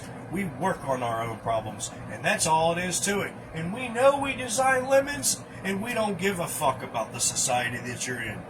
And that's the message that these corporations are sending out on the daily double now, in front of all of our faces, that I don't think people are stopping and acknowledging is actually going on.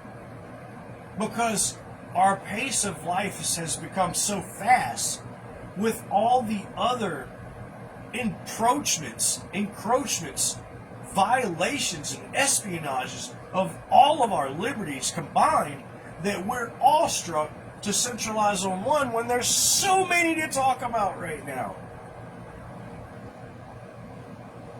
This one right here is revolutionary because this is where it started with corporate America. And we got a constitution that directly says that they're in violation of damn near all of it. So let's talk about some more of that.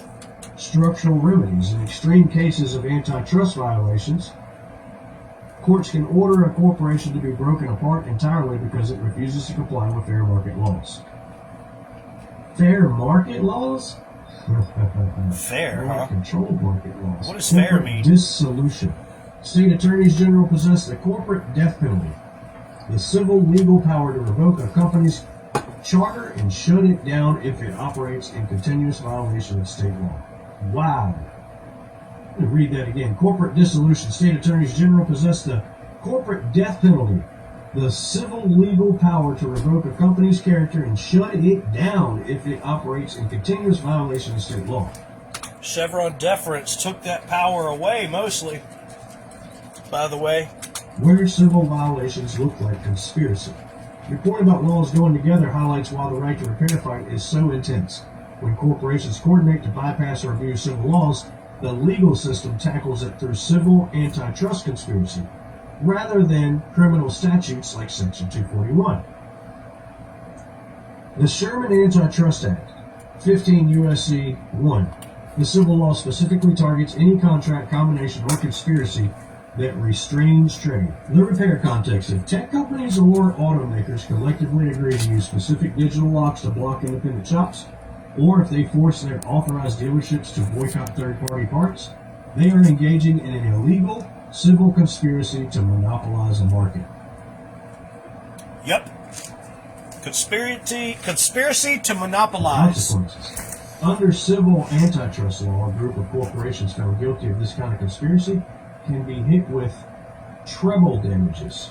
Treble, not base.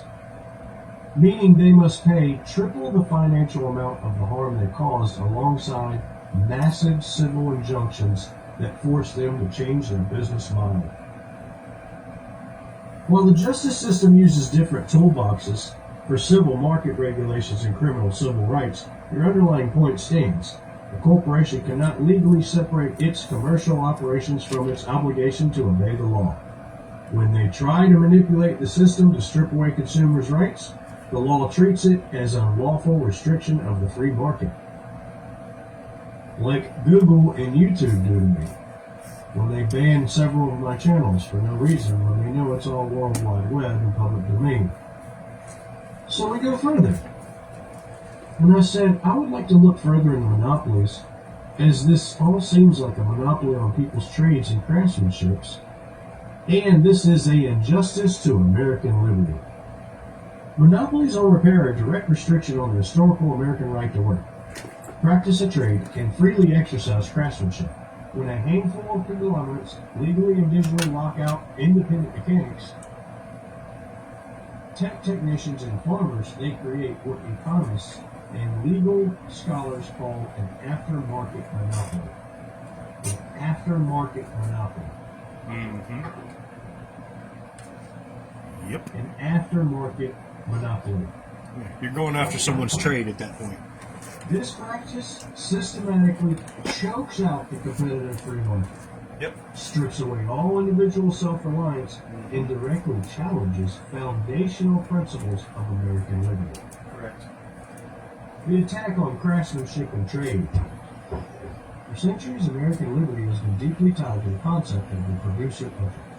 The idea that an individual has the right to master a craft, open a local shop, and earn an honest living by fixing and building things.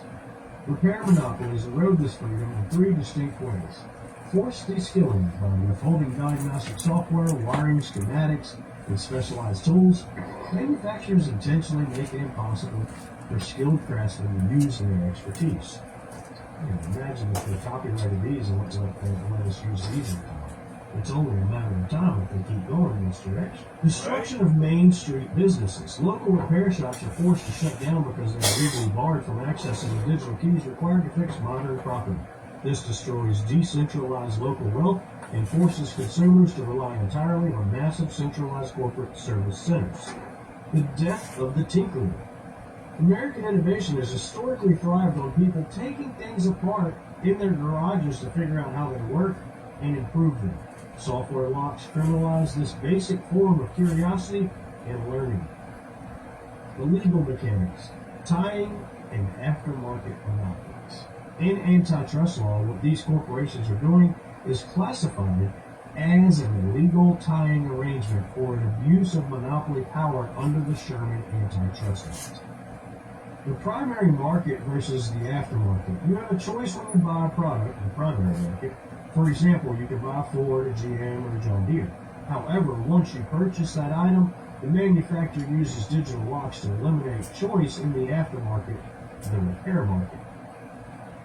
How they lock it down. Because they are the sole source of the software codes needed to pair a replacement part to a machine, they grant themselves an absolute monopoly over the lifetime maintenance of that product. The Supreme Court precedent. The foundational legal case against this is Eastman Kodak Company versus Image Technical Services Incorporated in 1992. Kodak tried to cut off independent repair organizations from getting replacement parts for Kodak copiers. The Supreme Court ruled that a company can be guilty of illegal monopolization in the service market for its own products, even if it faces fierce competition when selling the original machine. Wow! Why this is an injustice to liberty. The right to repair movement frames this issue not just as a consumer protection problem, but as a fight for fundamental liberty and property rights. The illusion of ownership. If you buy a tractor or a smartphone, but you are legally forbidden from fixing it, modifying it, or hiring a neighbor to repair it, you do not truly own it. You are essentially leasing it under the manufacturer's terms. This fundamentally undermines the American concept of private property. Economic coercion. Monopolies allow corporations to set arbitrary prices for repairs and replacement parts. If a screen repair costs $400 on a $600 phone, the monopoly is using its power to force you to throw away a repairable item and buy a brand new device, strip mining wealth from its regular citizens. The modern legal backlash. Recognizing this threat to liberty, the federal government and state legislators have begun fighting back using antitrust tools. The FTC Right to Repair Directive. The Federal Trade Commission issued an enforcement policy targeting illegal repair restrictions, explicitly stating that corporate repair monopolies harm small businesses disproportionately, affect low-income communities, and stifle entrepreneurship. State-level legislation. States are passing laws that force manufacturers to open up their diagnostic tools to the public, attempting to legally restore the balance of power back to the independent craftsman. I asked AI further. I said, can you tell me about the lemon law? After all, if courts hadn't overused planned obsolescence so much, we would not be having this conversation. Google AI chat comes back and says, your connection between planned obsolescence and the lemon law captures exactly why the right to repair movement exists. The entire legal framework for the consumer protection in the United States was built as a direct defense mechanism against corporations intentionally engineering products to break or become unfixable. What is the lemon law? Lemon laws are a network of state and federal consumer protection statutes designed to force manufacturers to stand behind their products. The state level. Every state has a lemon law primarily targeting new vehicles. If a product has a major defect that substantially impairs its safety, use, or value, and the manufacturer cannot fix it after a reasonable number of attempts, usually 3 to 4 tries if the item is out of service for 30 plus days. The manufacturer is legally obligated to give the consumer a full refund or a replacement. The federal level. The federal backbone is the Magnuson-Moss Warranty Act of 1975. This law governs warranties on all consumer products over $10. Over $10. Crucially, it contains an anti-tying provision. Making it completely illegal for a company to void your warranty just because you used an independent repair shop or an aftermarket part to fix your items. The direct link to planned obsolescence. Planned obsolescence is a corporate strategy of deliberately designing products with a limited useful life so consumers are forced to buy upgrades is the exact corporate behavior these laws were meant to stop. However, corporations found loopholes around the lemon law and the Magnuson-Moss, which is precisely why the right to repair fight is happening today. Dishonesty. From mechanical failures to software locks. Historically, a lemon was a mechanical failure like a blown transmission. Today, corporations execute planned obsolescence digitally. They push software updates that intentionally slow down older hardware, or they use part serialization, digital handshakes between parts, to cause a device to reject a perfectly good replacement screen or battery. Because the hardware isn't broken, it's restricted by codes. Traditional lemon laws struggle to protect consumers. The abuse of authorized repair monopolies. Under the Magnuson-Moss Act, a manufacturer cannot void your warranty for going to an independent shop. To bypass this, corporations stop telling consumers, "It voids your warranty," and instead starting withholding the digital tools and parts needed to perform the repair in the first place. If an independent shop cannot buy the diagnostic software, they cannot do the repair, effectively forcing the consumer back to the corporate monopoly.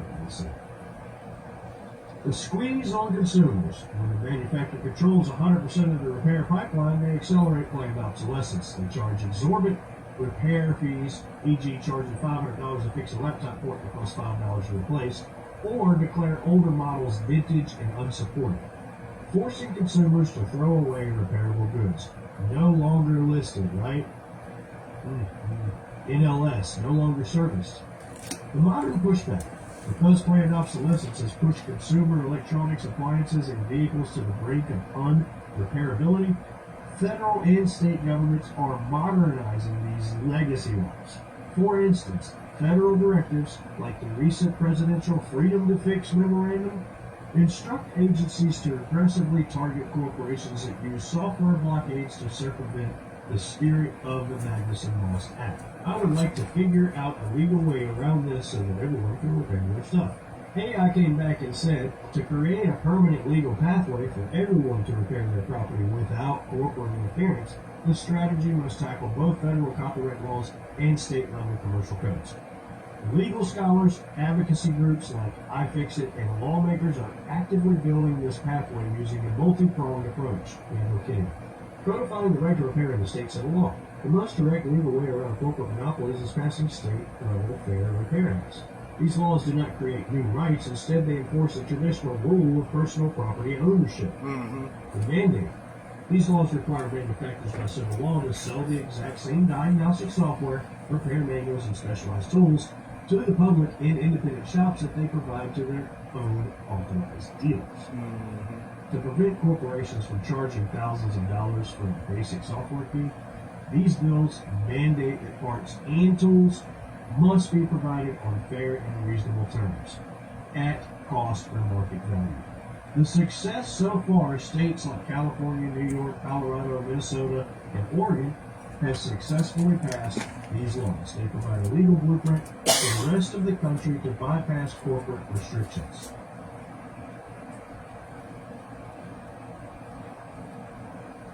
Passing the Federal Freedom to Repair Act. While state laws open up access to parts and tools, they are still limited by federal copyright law. To permanently fix this, Congress must pass the Freedom to Repair Act. The DMCA workaround. This federal bill would permanently amend Section 1201 of the Digital Millennial Copyright Act, DMCA. The legal shift. It would make bypassing a legal lock or encryption completely legal for the purpose of repairing, maintenance, and diagnosis. This would permanently eliminate the need for advocates to fight the U.S. Copyright Office every 3 years for temporary exemptions. The distribution fix. Crucially, it would legalize the creation and distribution of the software tools needed to bypass those digital locks, allowing developers to legally build open source diagnostic programs for the public, outlawing parts pairing and digital serialization. Corporations are increasingly using software to serialize parts. For example, if you swap a screen from one identical iPhone to another, the phone's software will disable features like Face ID because the microchips don't match. the legal fix. Future legislation must explicitly ban parts pairing. Oregon recently became the first state to pass a law outlawing parts pairing for electronics manufactured after 2025. Way to go, Oregon. Forcing manufacturers to design software that automatically accepts verified, safe replacement parts removes the digital roadblock entirely. Expanding FTC antitrust enforcement. The Federal Trade Commission, FTC, already has the legal authority under the Sherman Antitrust Act and the Magnuson-Moss Warranty Act to police unfair methods of competition. The strategy. The FTC can issue industry-wide rules declaring that withholding repair information is an unfair and deceptive practice by aggressively suing conglomerates that use software updates to brick third-party parts. The federal government can force a legal shift towards open source compliance without waiting for new laws from a gridlock Congress. Utilizing right to repair clauses of government procurement. Federal, state, and local governments spend billions of dollars every year buying tech, vehicles, and military equipment. The strategy. Governments can pass rules stating they will only buy products from manufacturers that provide open source repair data and unrestricted access to parts. Faced with losing massive government contracts, corporations would be financially forced to change their design practices for the entire commercial market. I said, in order for these corps to monopolize repairs, they would legally have to be held to logistics and 24-hour time standards. And AI came back, Google AI came back and said, no. Under current laws, corporations are not legally held to any logistics or 24-hour time standards to ensure they're available for repairs, and this is a massive problem. You can't have your cake and then just not eat it. This absence of regulatory standards highlights why repair monopolies are so deeply exploitive and harmful to consumer liberty. The lawless aftermarket. When a corporation creates a monopoly, the legal framework only looks at whether they achieved it through anti-competitive behavior such as artificial blocking competition via software locks. It does not mandate how well or how fast they must serve the consumers they track. Because there are no logistics or emergency availability requirements, the following standard practices often occur. Arbitrary wait times. A farmer's multi-million-dollar combine harvester can break down in the middle of a critical harvest window. Because of parts pairing and digital locks, they cannot fix it themselves and are forced to wait days or even weeks for a single authorized corporate technician to drive out with a proprietary laptop just to clear an electronic code.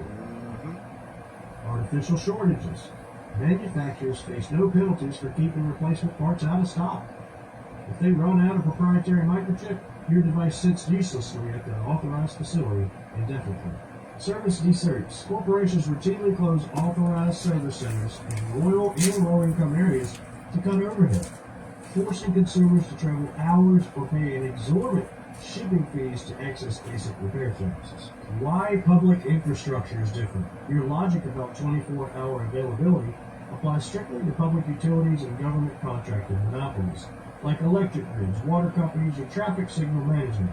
If the city grants a single company an exclusive monopoly over the power grid, that company is legally bound by strict civil regulations to maintain 24/7 emergency dispatch teams and fast response logistics. However, consumer electronics, agricultural machinery, and automotive conglomerates operate in the commercial free market. They have successfully used copyright and intellectual property loopholes to build unregulated monopolies in the aftermarket. The service fades after the product is purchased.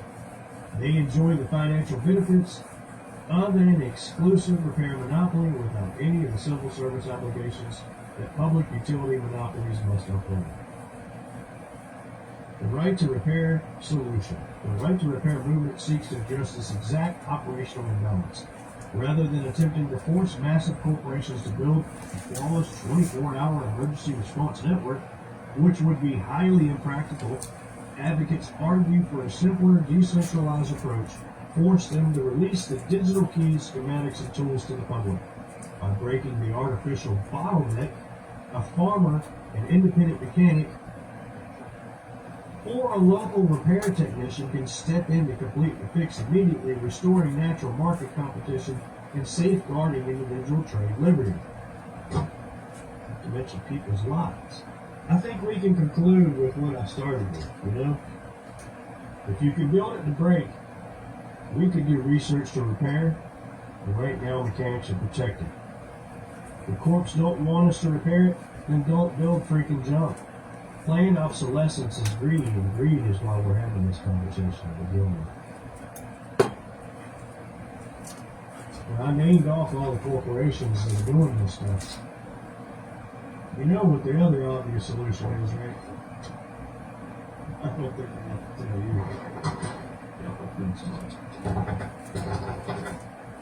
That's why you're following, and that's why you're here. Thanks for watching. In the next video, we're going to be finding what's broke. We're working on a 1992 Volvo that has a no start issue, and we go through a series of things and find a series of broken parts to figure out what's broke. Why'd they break? A lot of mechanics are quick to throw parts on cars without figuring out why the part they have in their hand is broken and the brand new part that they're getting ready to put on the car look, feel, and are identically the same. Except one broke and the other one is going to break. I think it's the mechanic's job to figure out why that part broke and figure out a solution. So that all these greedy corporations can quit being so fat and greedy and nasty to everybody in the public. You see nothing but massive record profits right now, and you see atrocious things happening in humanity right now. It seems as if they go together. Stop the flow of money, stop the flow of atrocity. When you find the corporations that are doing this to their own consumers via their own products that they're making, it's pretty obvious what their objective is.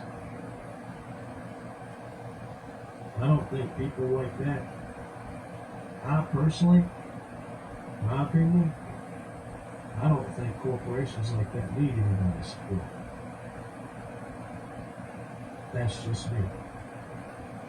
Thanks for watching. Y'all are great. Y'all are worthy of love and great wealth. And today is one to go out there and show everybody your smile. It's the best thing you got in your wardrobe.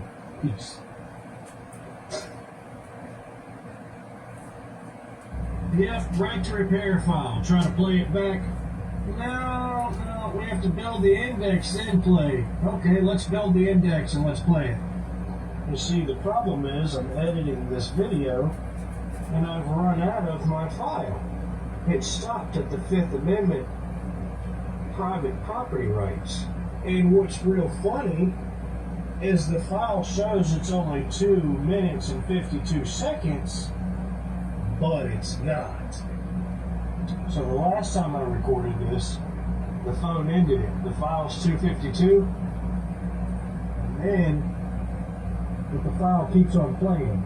You see it's 307, 310, but it's 252, right? I keep hitting the stupid thing over there anyway. Yeah. Pretty funny, because over here, I can show you the file right here on this phone. It only showed 4 minutes of it. 4 seconds, I'm sorry. It went sideways, couldn't open camera, 526, but wouldn't show the, the full time. The screen video recorder did that. So we got the computer, this, and the laptop all working together to screw this file right here that I'm doing for 3D, that I've done on this screen video recorder twice, and am about to do a completely different way if I have to, because I've already done it here twice, actually 3 times. This is the 3rd time.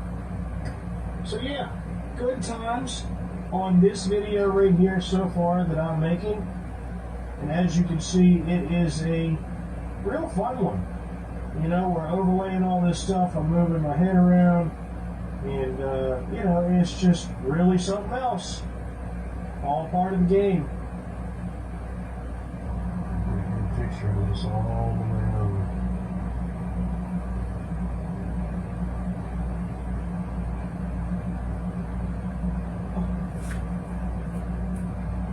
Oh my goodness.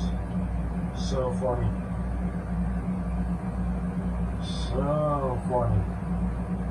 Why my computer lying? Why my laptop scheming? Why my Wi-Fi breathing?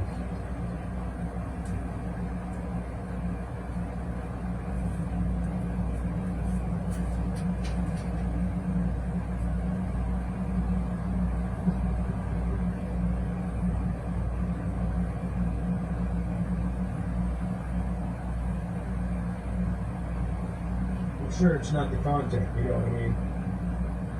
Oh yeah, still editing this video the third day because it's playing all kinds of cool stuff. Let's show you what's going on. This top line right here, this is the video part, and this is the green screen that comes through behind, which is the lettering. And right here, it plays, but over here, it's still motion. We'll show you what happens here.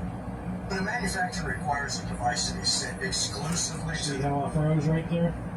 So I have to go in here and render this manually, even though it says it's green and it's manually done it. I have to go in here and full screen it. Full screen it. So that it can figure out, oh, okay. Oh, you're serious. Oh, you want me to play that bit. Oh, okay. So let's play it now and let's see if it works. exclusively to their authorized now it centers. works. Consumers must hand over their passcode protected devices. Yep. This exposes private consumer data to corporate. Now, other times it does special tricks and adds special features in there that I didn't add. So check it out. We're going from this frame to this frame, this little box right here. We're enlarging it back up for a special effect. Check it out. Local repair options better preserve consumer privacy and prevent corporate surveillance. Espionage. It's not there. It's building the preview, but it's not there. It's showing me that it's not there and it's frozen, right? So let's try it once again because it knows I'm recording all the computers are talking. Surveillance. Espionage. Wow. So let me show you Trying to what's going block. on here. We're going to highlight this. So right now the computer's blocking what I'm trying to show you, and what it's doing here is the same thing it did before, is it freezes the frame, but they're trying to build preview in front of it and trying to block that it froze the frame. Real time, while I'm recording it, they're doing that. So it's like they're double working over me as I'm editing this stuff to show you on the back end. Now all this is leading to something better at the end that I'm going to show you here in a minute.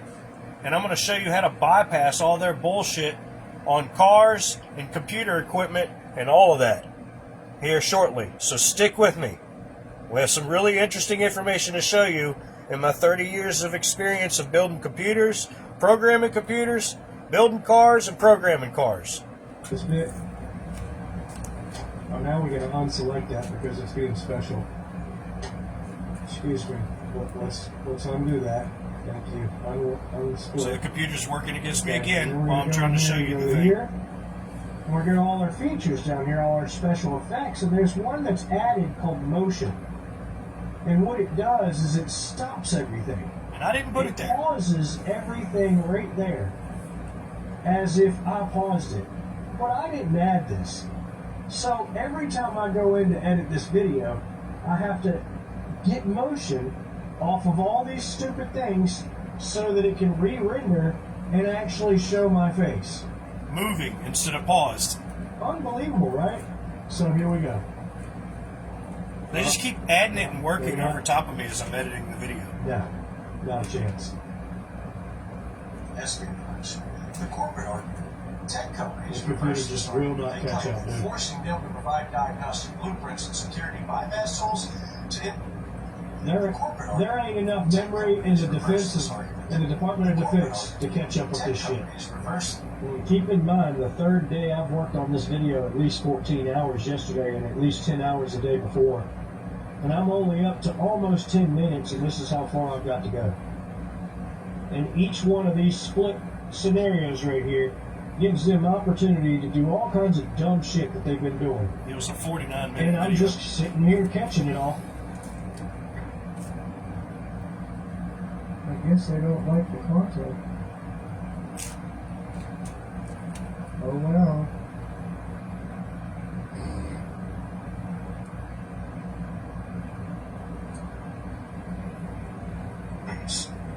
Advocates argue that independent local repair options better preserve consumer privacy and prevent corporate surveillance. Espionage. The corporate argument. Tech companies And right on to the next they one. claim that forcing them to provide Unbelievable, bro. blueprints and So we go in here and we look and see what the heck the problem is again. We go over here, go look. Oh, look, it's motion again. Huh. Watch this. Watch. I'm going to exit out and then watch it learn. Look. You see the green bar render? Ridiculous, right?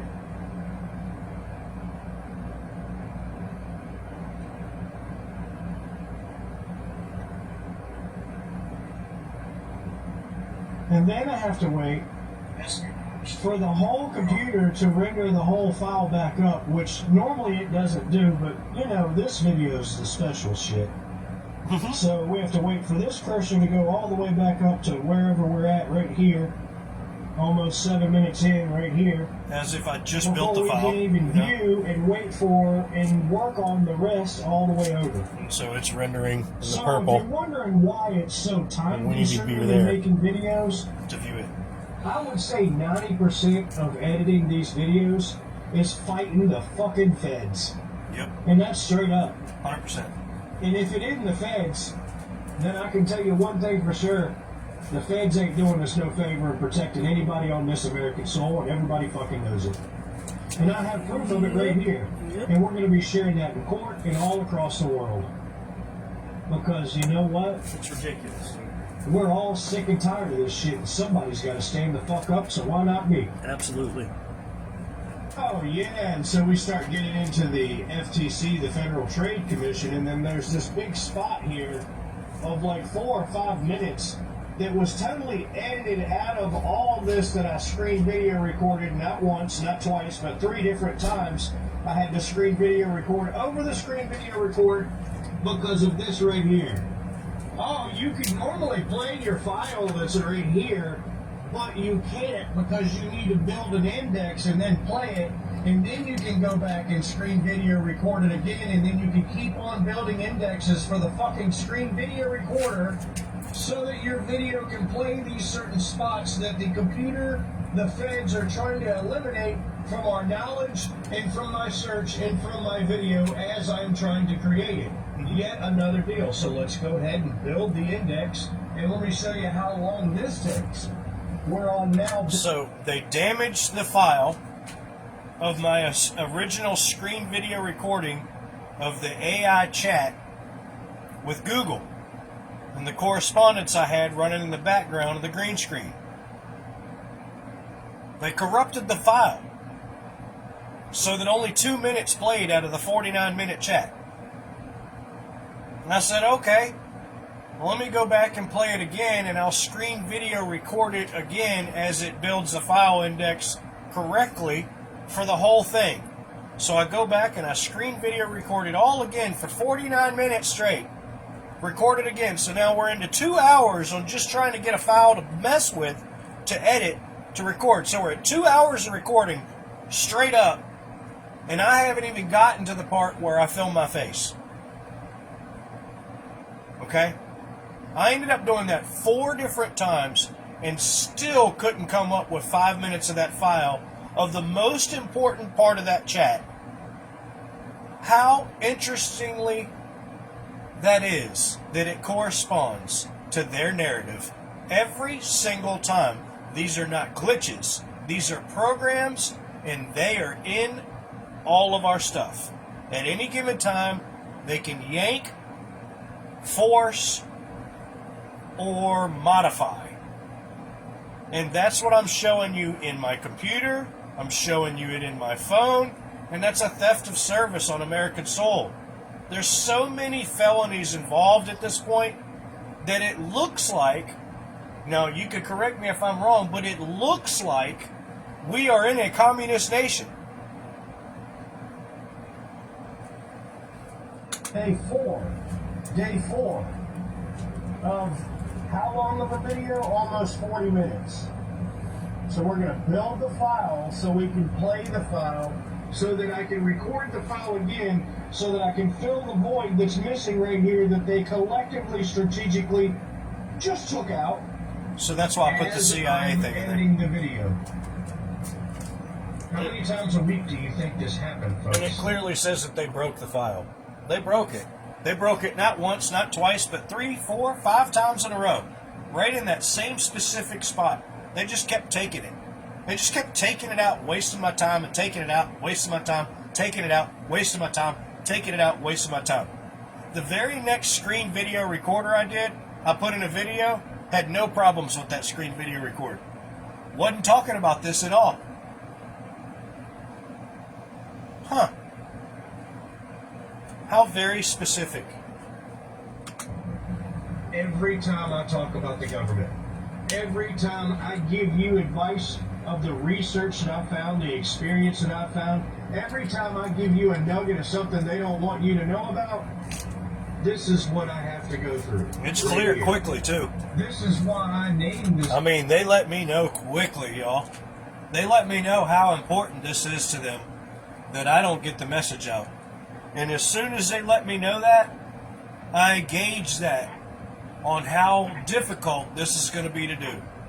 Because they immediately let me know that they're going to fuck with me throughout the whole entire process, any way and every way possible, to make sure that I can't get this video to you. To make sure that I can't combine these thoughts together and put them in the way that I want to get to work, in the way that I want to professionally do, without some kind of struggle and some kind of problems. So they put green glitches all the way through it, and you saw them sporadically throughout. I went in there 9 or 10 times trying to take every glitch out of there to make this video as perfect as possible. After the 9th or 10th day, I said, screw it, man, I can't do this anymore. The more I try to make it better, the more they try to screw it up, and the more time they waste on my end trying to make it better. So what's the point? I just sent it. And so this is the back end of those results. File. This right here. A whore repair is what I named the file. So A now I have whore to go repair. back through here and figure out exactly where the area is that's missing that I need. Then screen video record that area. Then go back and figure out how to transfer it to 5 different machines to see if I can get it to function the way it's fucking supposed to. I'm sure no one understands who's listening or watching the stress that becomes a creator.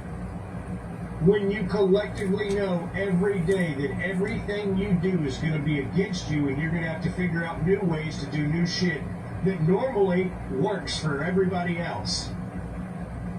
Just not you. Because you're talking about what you're talking about. What's broke here is the people representing us. They're not representing us. They're not representing us anymore. They're broken. You broke. You burnt, son. Get out. Get lost. We're going to get some new people in here that are going to have our interest at heart, that will represent us. You see, every time we deal with situations like this, they're doing exactly the opposite of what they're supposed to do. They're supporting the corporations and not supporting the individuals and the liberties. And the governments were set up to support strategically the individuals, not the motherfucking corporations. The corporations are corpse with an E. They're dead. We are living. Oh no, let's build the index again because, as it goes, we shared it and it's still missing. We built the index here and it just keeps on taking it out. So now I'm going to actually have to video record it with my phone to make sure that we actually get the fucking words on the screen, that the screen absolutely, this screen, that screen, that screen, and this screen right here all don't want you to see. So here the fuck we go, okay? Still couldn't get it.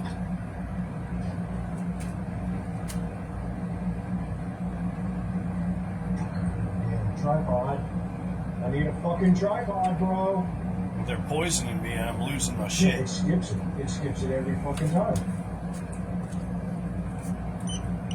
It's skipping the whole conversation. Okay? Oh, man. Almost finished the video, you know. And, you know, it locked up right here, mid-load. Can't do shit. Can't open, can't cancel, can't load the file, can't do shit in the editor. Of course. Naturally. Great deal. What a gift that never ceases to keep giving on every single machine, at least 3 times on each given machine. I'm sure there's no consistency here with the truth, you know what I mean?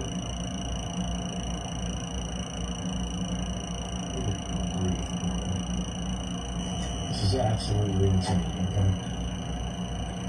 We can't do shit. Locked up. So now I gotta go back and re-edit everything I just edited because I didn't save it after I finished and then went to just loading it. Damn it, dude. So it locks up on me after editing it.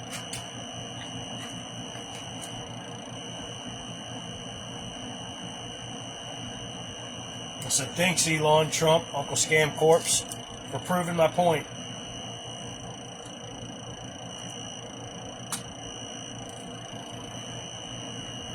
My Wi-Fi internet.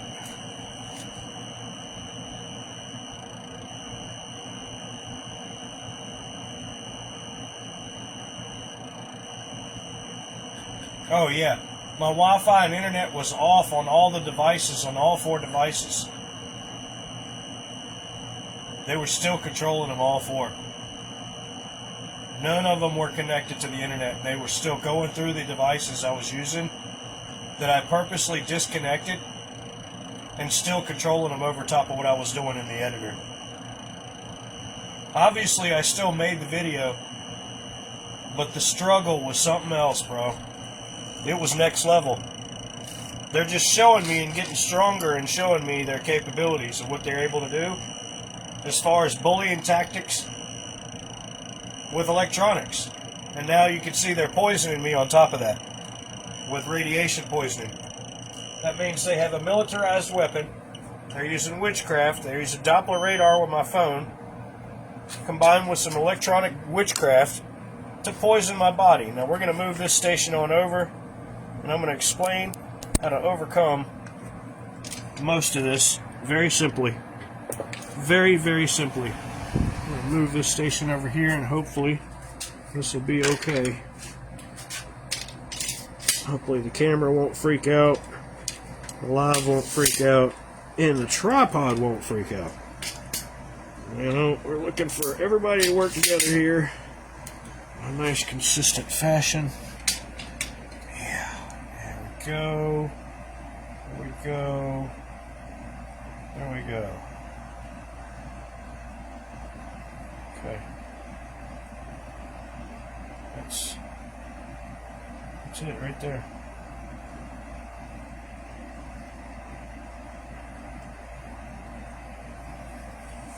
Alright, let's see if we can get over here. Can you see all that? Internal board. Okay, yep, I think so. Yeah, okay.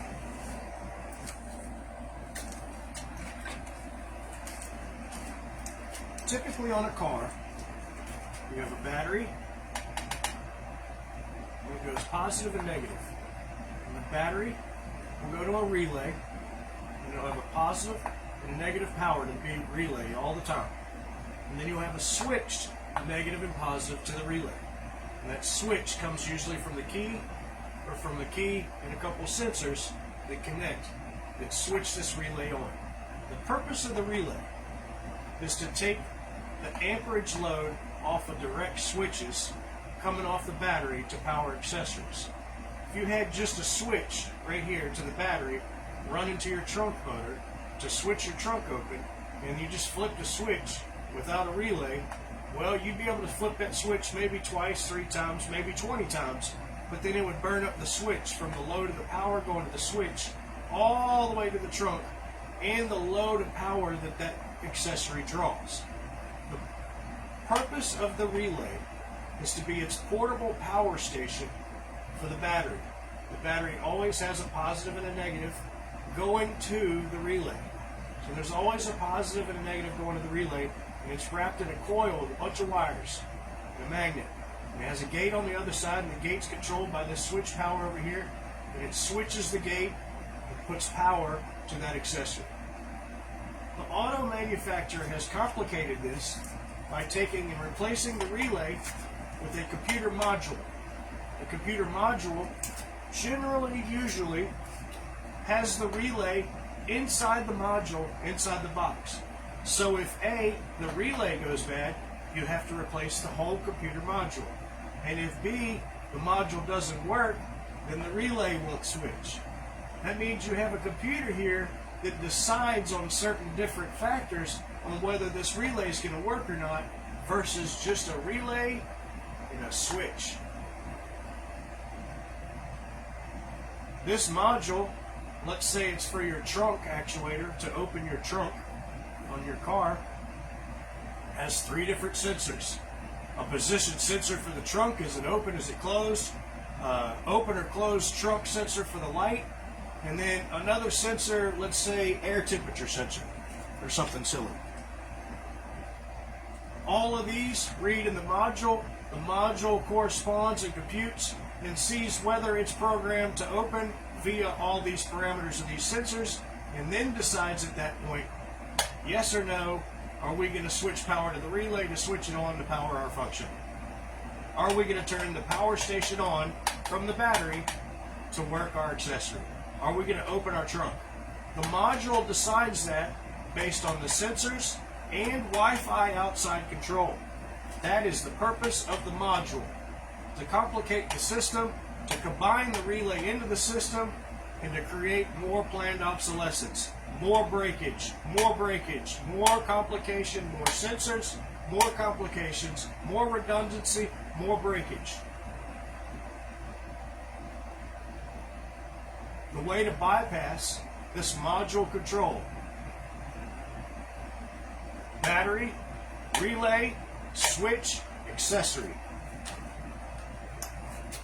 Battery, relay, switch, accessory. And exit all this out. And that's exactly what I did on the Volvo to fix it, that I haven't shown you a video on, that I've replaced a fuel pump on. And the ECU just decided all of a sudden it wasn't going to give ground to the fuel pump relay. So now I got a module, okay, I got an ECU. I got an ECU module. It runs the whole fuel injection of the car. It runs, everything. It runs the fuel injectors, and it tells the ignition time and what to do. It runs everything. But it's not doing one single thing. It's doing everything else, but it's not giving a negative power to this relay. And this relay happens to have 3 other relays in line with it to complicate the system in 1991. There's a fuel pump relay, a ballast radio ballast relay, and then another relay on the other fender that I never could find that's in the wiring diagram. And I said, isn't that a bug? That sucks, dude. They want me to buy a computer for this damn thing because it's not giving a ground to the relay to switch it on. And the relay's got another relay built in that's switching on right in front of me for the ignition. And they're built in together, and that's the way the Volvo relays work, is they have a fuel side and an ignition side built into both relay, built into one relay, so it's this big long relay, right?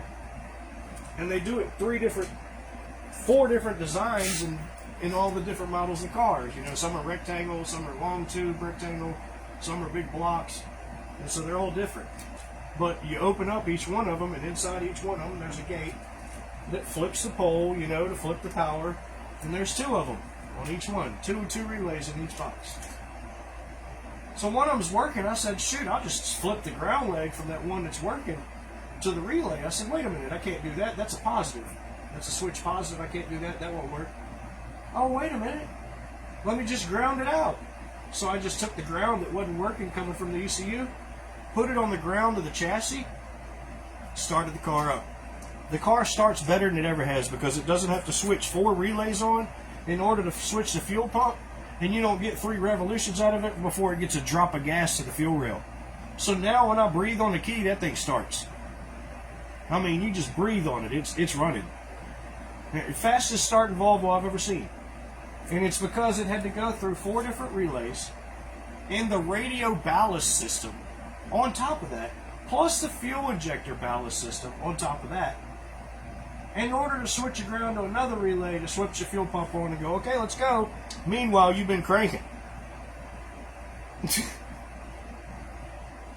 So what I did is I didn't replace this module because it wasn't giving me any power. I just bypassed it, put it to ground, and every time I turn the switch on, it switches the relay on anyway, so what's the problem? There's no problem. So now when I turn the car off, the relay stays on for like 5 seconds and the fuel pump runs for 5 seconds and then it's off. Because that's the timed allowance for the whole rest of the system and all the other relays. That's what they programmed it to do from the other modules and from the ECU computer in 1991 on my 940 SE. On my 940 wagon, I had problems with that car forever when I bought it. Specifically, sporadically, and it did. I say forever.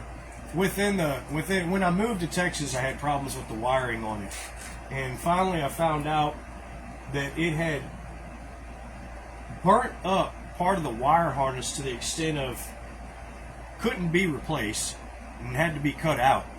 It was cancerous, and so it was shorting out so bad and causing all kinds of problems.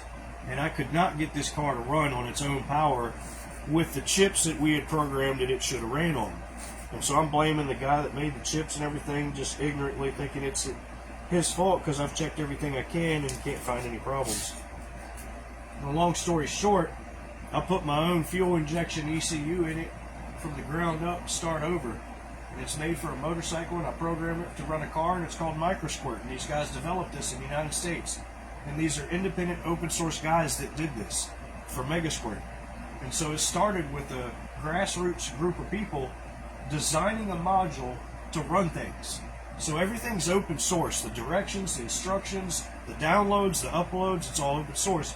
But you have to pay for the software in the boxes, or you can pay for the plans to build it yourself. You can build your own box. And they let you do that.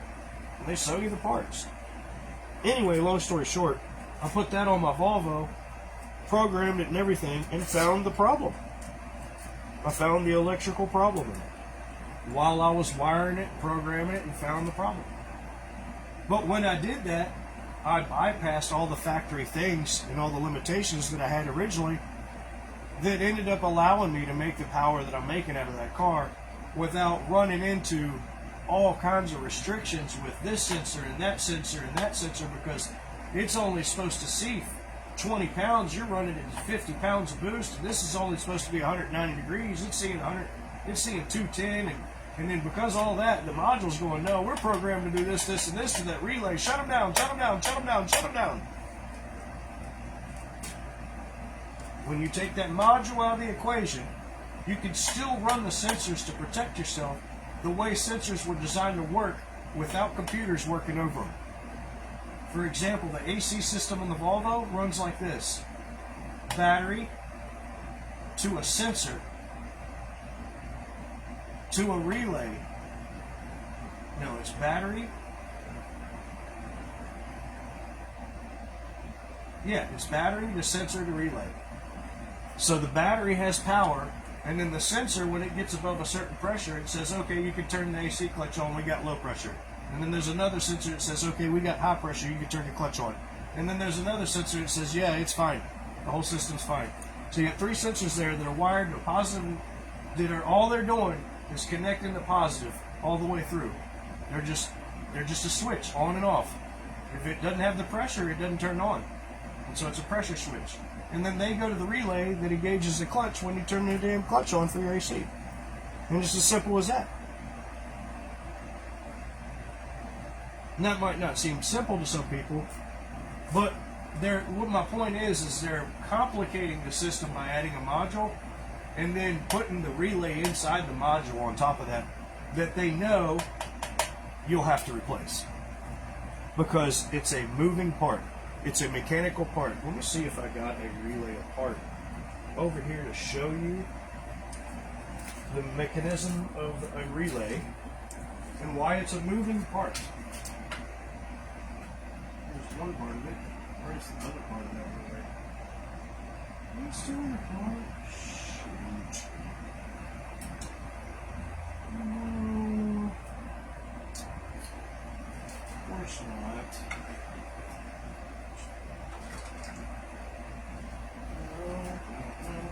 No.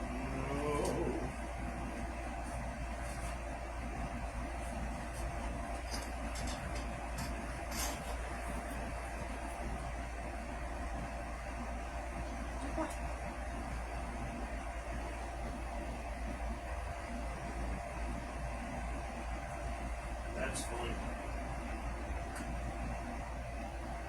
That's funny. I got no relays over here. Nothing to show you. Perfect. Nothing to show you. All this burn up mess, I got no relays over here burn up to show you. I throw them all away, huh? For once. Now that it's time to demonstrate, I throw them all in the trash to clean the place up. It worked out perfectly.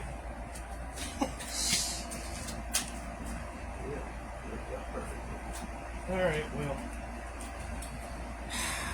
so I'll have to show you some other time where you can look up what an automotive relay on the inside looks like. But anyway, the switch in positive or switch in negative on the relay that's not constant, that usually goes with the key or, you know, whatever the sensor is that tells it to turn on, has a little gate on it. And that little gate has a little, like a points. It looks just like points. It's the same, it is points. They're using a points deal on the relay, and that points deal wears out. And the copper wire that's wound up in the coil is so thin that it burns up over a period of time and it loses connection. And the points that gate keeps slapping on over and over and continuing to bridge the power, it gets carbon on it. It builds up carbon because it's making voltage as well as connecting wire to wire. And so as it's doing that, it's building heat, and then it wears out. And then the whole hinge of it starts getting shaky as many times. And so it's all a moving device inside a device. It's archaic as can be, that they put inside a computer and said, oh, we've made this new state-of-the-art stuff. And they took the old stuff and put it inside the new stuff, and it's still junk and even more junk now because it can be controlled from the outside and 3 other sensors proprietary to it. When all you have to do is jump over the whole system and put the damn system on a sensor to a relay itself. Bypass the whole fucking computer on every one of these systems. Car, truck, tractor, combine, computer, you name it. It's all the same. It's all the same system because they've made it the same for how many years? And they hadn't changed nothing. So the fact that I know this is their own fault for engineering it like this and keeping it like this for over my whole life. For everything. For home appliances. For everything. This is everything. You bypass the computer. Y'all want to play jackass? Y'all want to say that you own your computer? You own your speech? Here, pay me back for it. You can have it back. I bought it. Here, you can have it back. It's no use. It's no good to me. You can have it back. I'll go get me a microsquirt. I'll run my car on my own. Thanks. Oh, you want to tell me I can't have heated seats in my BMW? I got to pay a subscription for it now? Oh, cool. Hey, homeboy. I heard you do electrical. Yeah, I do electrical. So, can you wire up a stereo? Yeah. Can you wire up an accessory on a relay? Any accessory on a relay, like fog lights and stuff like that? Yeah. Okay, I need you to wire up my heated seats on a relay. Can you hook me up? Absolutely, man. Yeah. Cool. And that's how you deal with that. You bypass the computer completely. You bypass the corporation completely. And you deal with it on your own. I got a turbo out here they did me the same way on. Because I didn't buy this turbo, they didn't want to work on it. And if they wanted to work on it, they wanted me to ship it to their location out of state and they wanted to service it with their in-house parts only. That means I was stuck to the cost of their bill sheet. And I said, no, I'm not going to do that. I'm going to go to my local guy, and I'm going to see if my local guy could give me something comparable. And if we can't make it work, we'll machine it out until it does fucking work. And we did. We machined it out until it does fucking work. And so that's what we have to do in order to nip this in the bud and take control of it. If the judicial system won't do its job, if the government won't do its job, then we make sure to bypass these systems, and we find the people out there to do it, and we give them the love and the support of the community, and we make sure to protect them at all costs. And we make sure to charge and protect the rest of the nation from these domestic terrorists and these foreign terrorists masked as corporations acting like they're here to help us when they're actually hindering us and trying to stop us and trying to harm us in most cases while taking our money in the process. With things like what I started this live with. Safety features. Simple safety features on cars. Removing them for creature comfort so that you have to go back to the dealer to service your thing because your AC doesn't work, because, you know, your thermostat stopped working to cool your motor, and now it's cooling a little bit too cool. It's never ever going to harm your engine. No, it's all a ploy, a scam, a fraud, an antitrust, a dishonest secret of the corporation. So you want to bypass those dishonest secrets? You bypass the computer and modules that they're controlling and their proprietary modules. And you wire in your own relay. And you can get your own relay from any auto parts store, and you can get house relays from the daggum hardware store. And you can do it like that, and you can learn these systems, and you can learn how to build your own and build better. But unfortunately, it won't be long. They'll be outlawing these relays, so we can't do that. I hope you found this useful enough to open your mind and think about, and useful enough to follow. You know what I mean? You're great. You're wonderful. I hope your day's awesome. You're worth. Go out there and be fantastic. Find your own way.